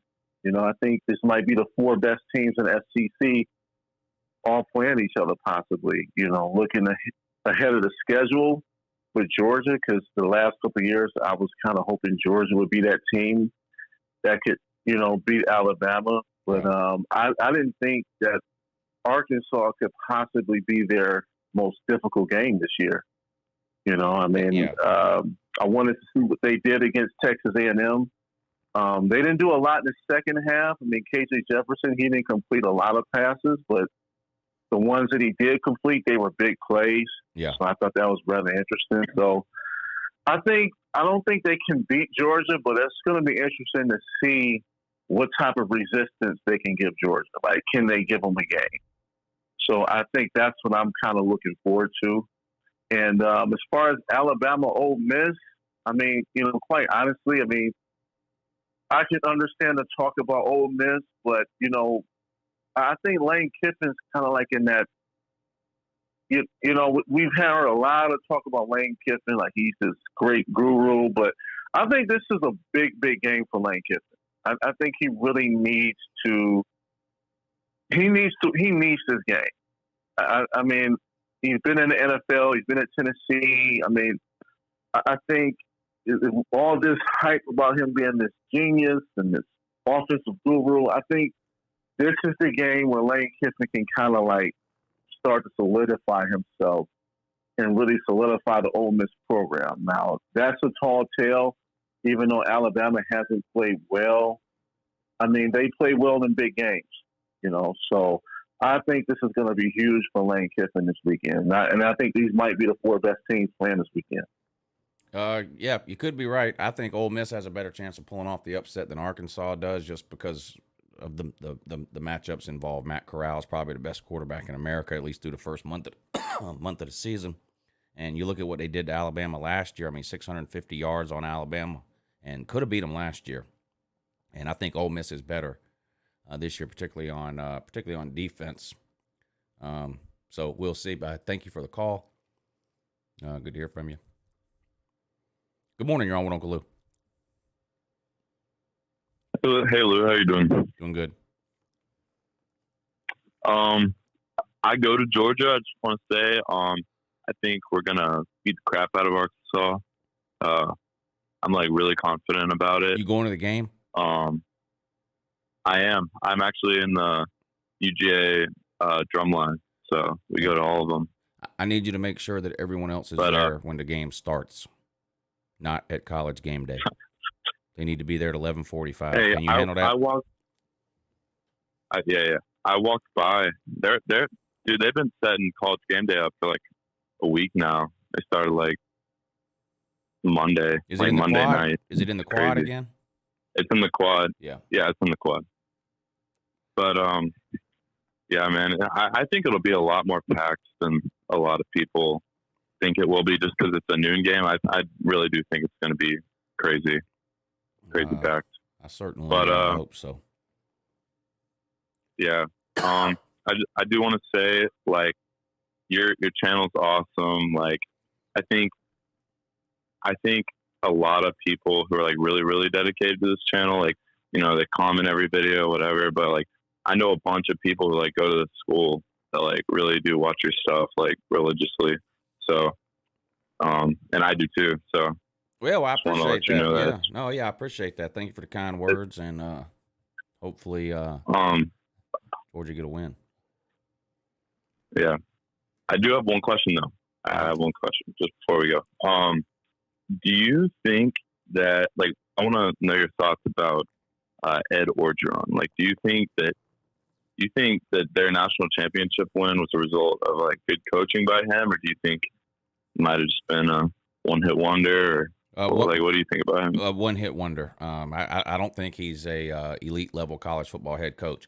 I give him credit, and you have to give him credit. He's the one that made the decision to bring in Joe Burrow and Joe Brady. So I give him credit for doing that, but he's never been a coach that consistently wins 10 games, ever. And he's been a coach at Southern Cal. He's been a coach at Ole Miss. Now he's at LSU. He's never been a coach that can win 9 or 10 games consistently. And I don't think that's going to change at LSU either. Thank you for the call. Good morning. You're on with Uncle Lou. Hey, Lou. How you doing? Doing good. Florida man here. I have three things. He's a Florida man, Lou. Florida man, yeah. So first thing is have they cleared JT to play this weekend against Arkansas? You better off calling up the NSA and asking them for nuclear launch codes than you are to get Kirby Smart to tell you anything injury related about anybody ever. But I do think JT Daniels will start and play. If he doesn't play, how do you think Stetson Bennett will hold up? Not well. Not well. Yeah. All right. So as Florida man, with us playing against Kentucky, do you think the line will open up more if they start Anthony Richardson? Do I think the line will open up more? What do you mean? We're at, 8-point favorite right now? Yeah, Anthony Richardson isn't going to start. I mean, Emory Jones has played the best 2 games of his career the last 2 weeks when Anthony Richardson was unavailable.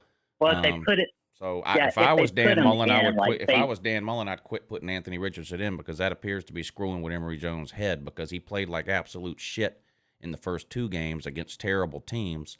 But then when he didn't have Simone Biles, a.k.a. Anthony Richardson, looking over his shoulder, the last 2 weeks, he played the best 2 games of his career. So I would sit Anthony Richardson down and just put him in the fourth quarter of blowouts. That's what I would do.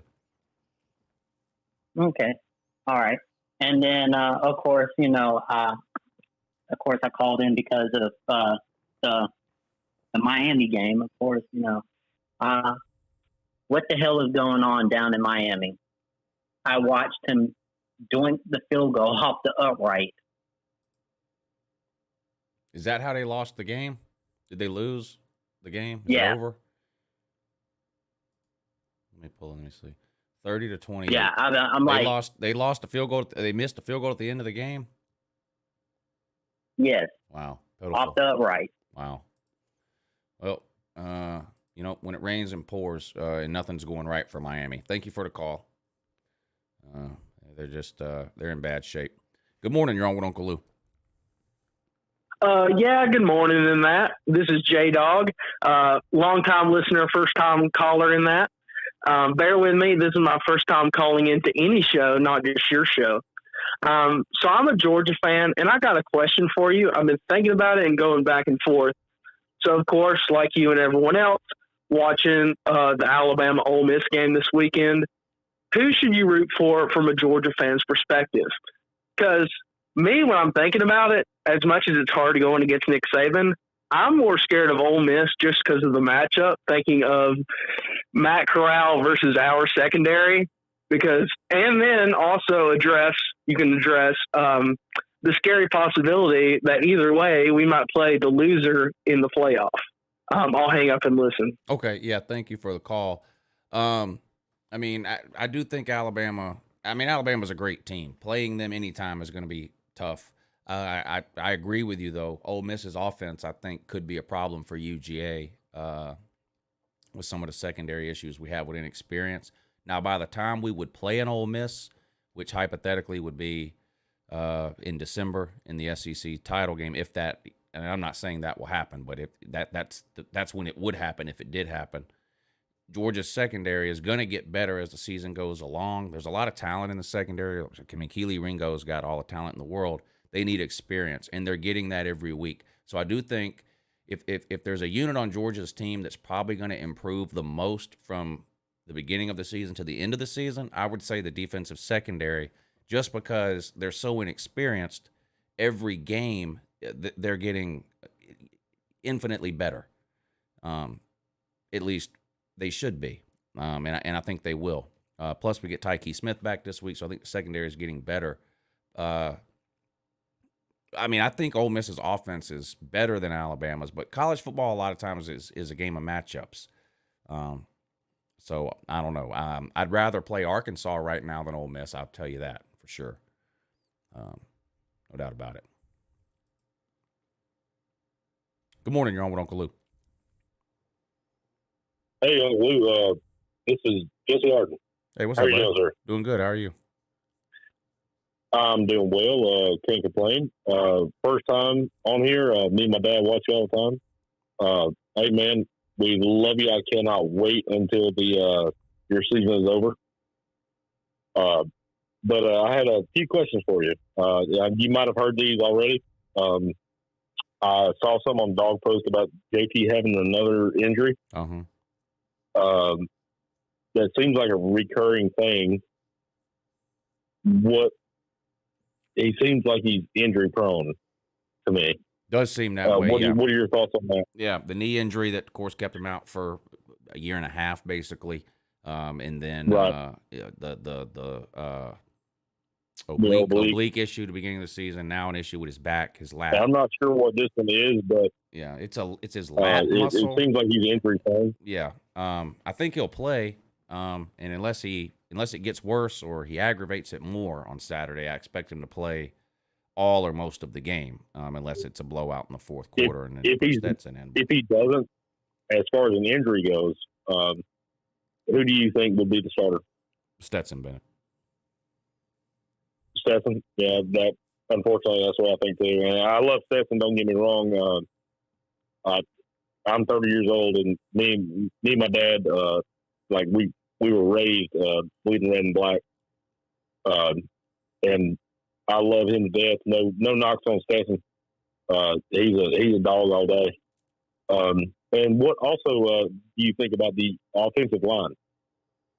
I think it's played okay. I don't think it's played as good as it can, and it seems like they're still trying to figure it out. They're moving pieces around. They're trying different people at guard and tackle. So it's been kind of a mishmash offensive line. It seems like they're still looking for the best 5 to put out there. I don't think they've played bad, but I don't think they've played as good as they should have. Seems like our guards have been a little sluggish, or even the interior, or the entire offensive line. It seems like they've been a little slow.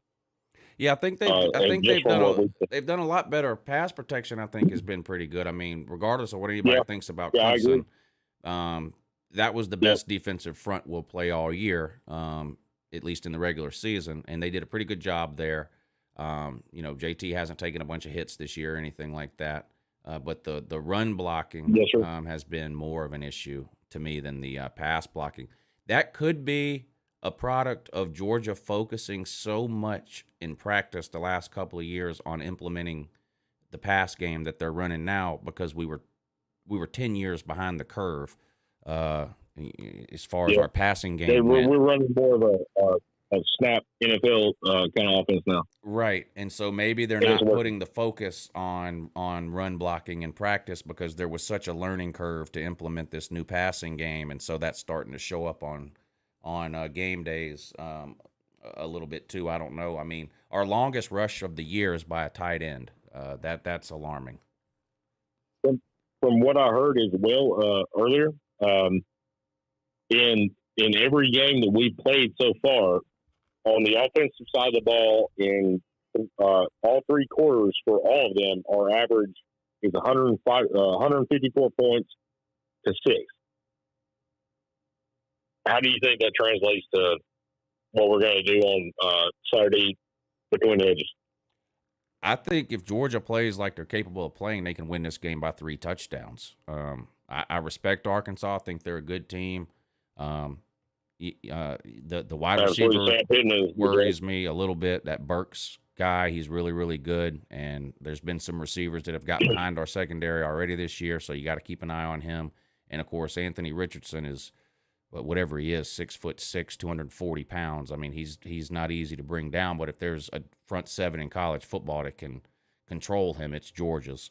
Plus, he's got a little bit of a bum knee, so maybe they limit what he does with his legs. I don't know, but I think there's a big gap between the top 2 or 3 teams in college football and everyone else. Right. The Florida Tennessee line was 18 points. Georgia or Alabama all day. But I mean, the last question I had for you, sir, and this is kind of just a funny little joke. What is the menu for the 12 o'clock game? I'm thinking a BLT with some deep fried bacon. I am having some people over this weekend, so I'm having a barbecue place in town catering. So I'm at pulled pork, hash and rice, and potato salad. You got to have some bacon in there somewhere, sir. I'll eat bacon for breakfast then. How about that? Is that okay? There we go. All right. Well, I appreciate you, sir. Thank you for your time, and I do appreciate it. Yeah, good to hear from you. Thanks for calling in. Tell your dad I said good morning. Yeah, if you can. I'm pretty sure you can. Good morning. You're on with Uncle Lou. What's up, Uncle Lou? It's Edward from Oxford, and just wanted to call in real quick and just get one last word in on the Alabama-Ole Miss game. A little nervous, a little excited. The more and more closer it gets to game time, the more and more I think we got a shot to win. And I'd love to win the West and face Georgia and Atlanta. I think that'd be a fun and nerve-wracking game for both of us.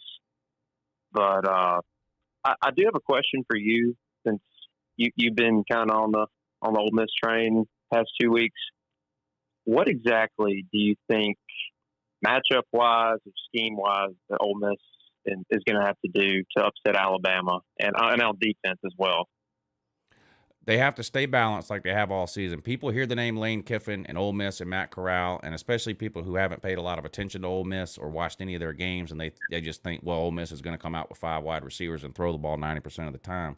And that's not what they do. Ole Miss is the best rushing team in the SEC. Rushing. Now, do they spread the ball out and throw it around? Yes, but they can run the ball too.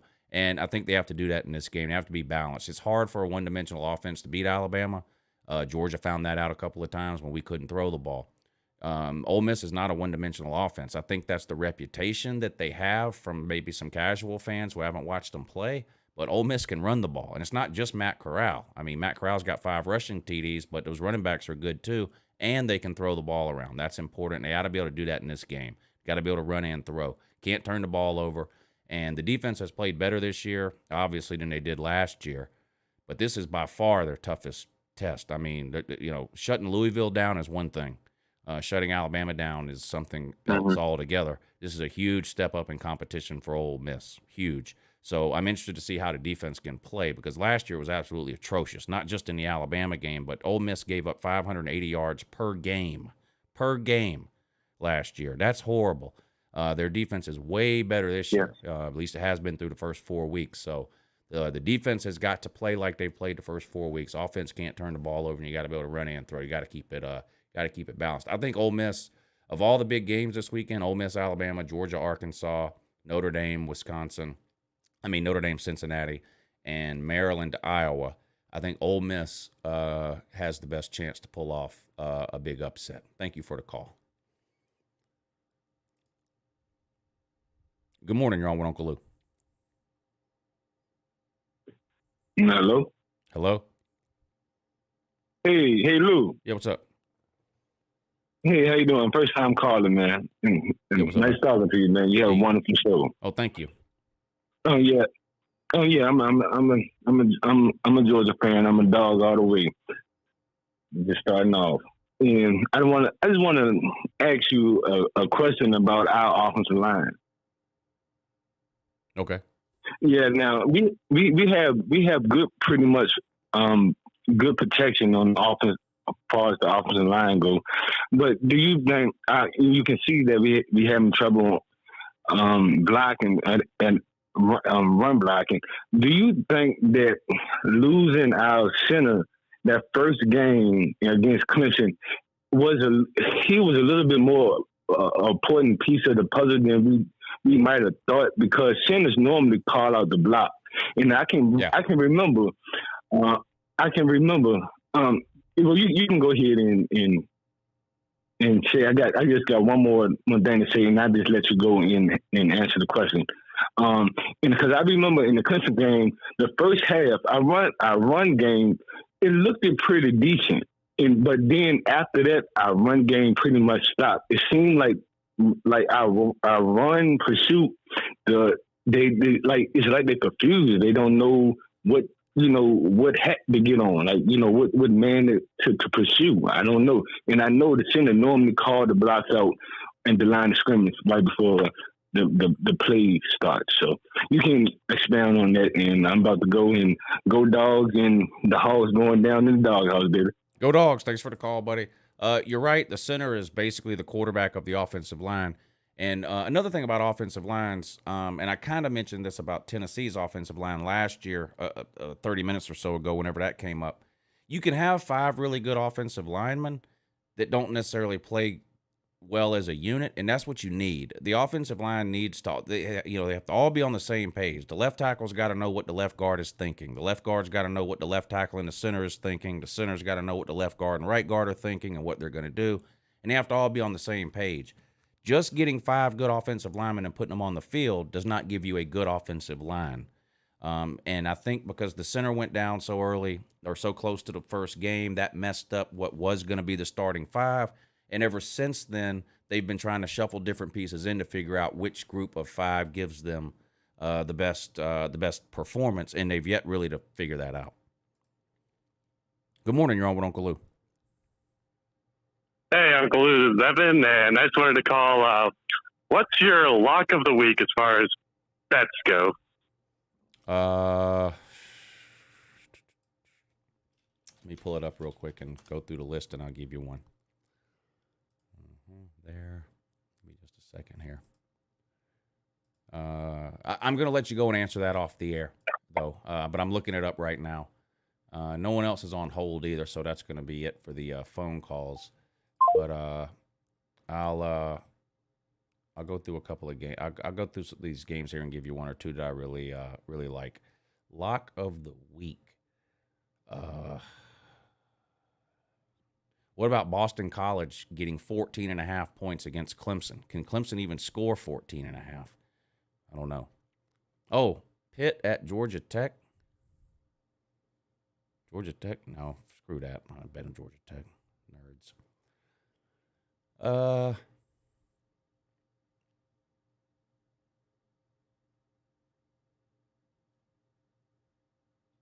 I like Cincinnati minus 1.5 against Notre Dame. Oh, I know. Where is it? I remember talking about this the other night on the Lunch Money show. Let me see. Can I find this? I like LSU minus 3 at home against a terrible Auburn team. That's not what I'm looking for, though. I'm looking for... Here you go. I like UCLA at home minus 3 against Arizona State. That's what I like. So there you go. Put me down for that. HJB96X, thank you for hitting the super chat earlier. He says, sorry if you already addressed this. I just got here. No Uncle Lou top 10 or top 25 this week. Hope you're feeling better, by the way. I'm going to try to do it tomorrow after the morning show. I'm ending the morning show at 9 a.m. tomorrow, by the way. Morning show normally from 8 a.m. to 10 a.m. I'm ending the morning show at 9 a.m. tomorrow. I have a busy day. So I'm going to try to do the top 25 and the hype and hate video tomorrow. But I only have till 3 or 4 o'clock. So anyway, so hopefully tomorrow. Funky Fudge, thank you for the super chat. Hey, dude, you're awesome. You make my week better. Well, thank you, Funky Fudge. All of you make my week better every week of the year, year-round.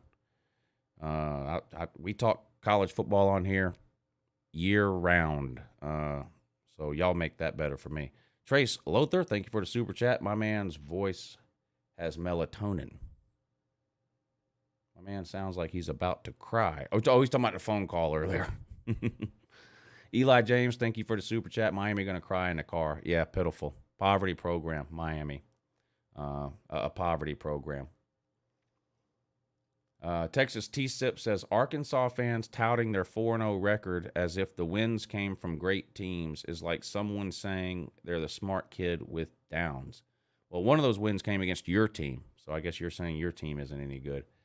Jack Selman, thank you for the super chat. Sorry, I didn't mean to delete that, but why'd you put me in timeout? I haven't put anybody in timeout. I don't put people in timeout. That's why I have moderators.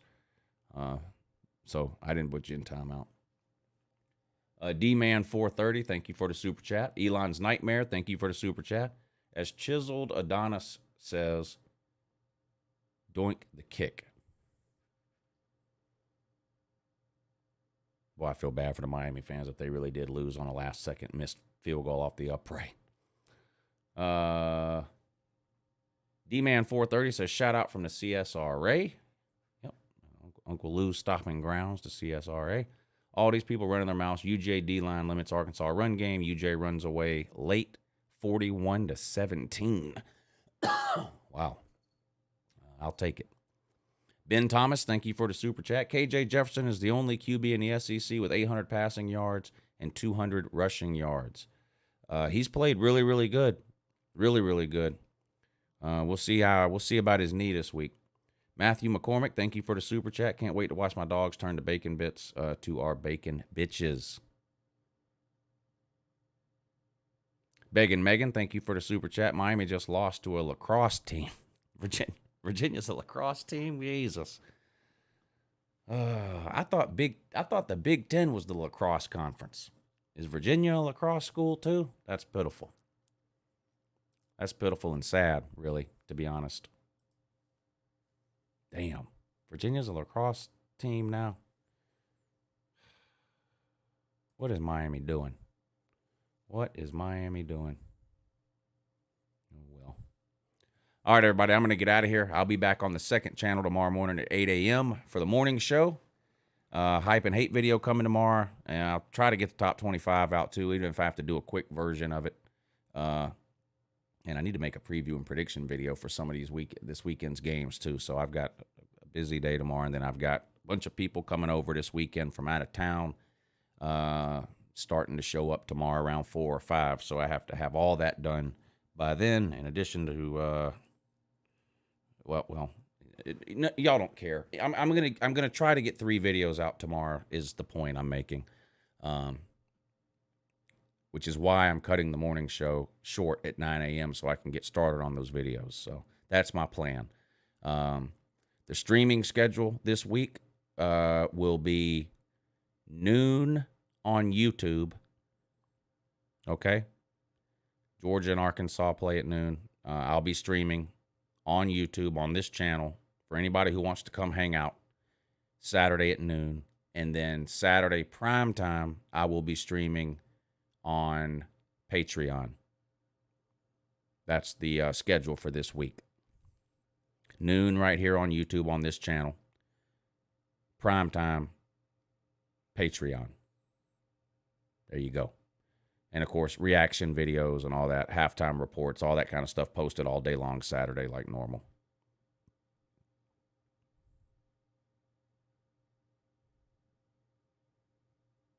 All right, I'm going to get out of here. I love you guys.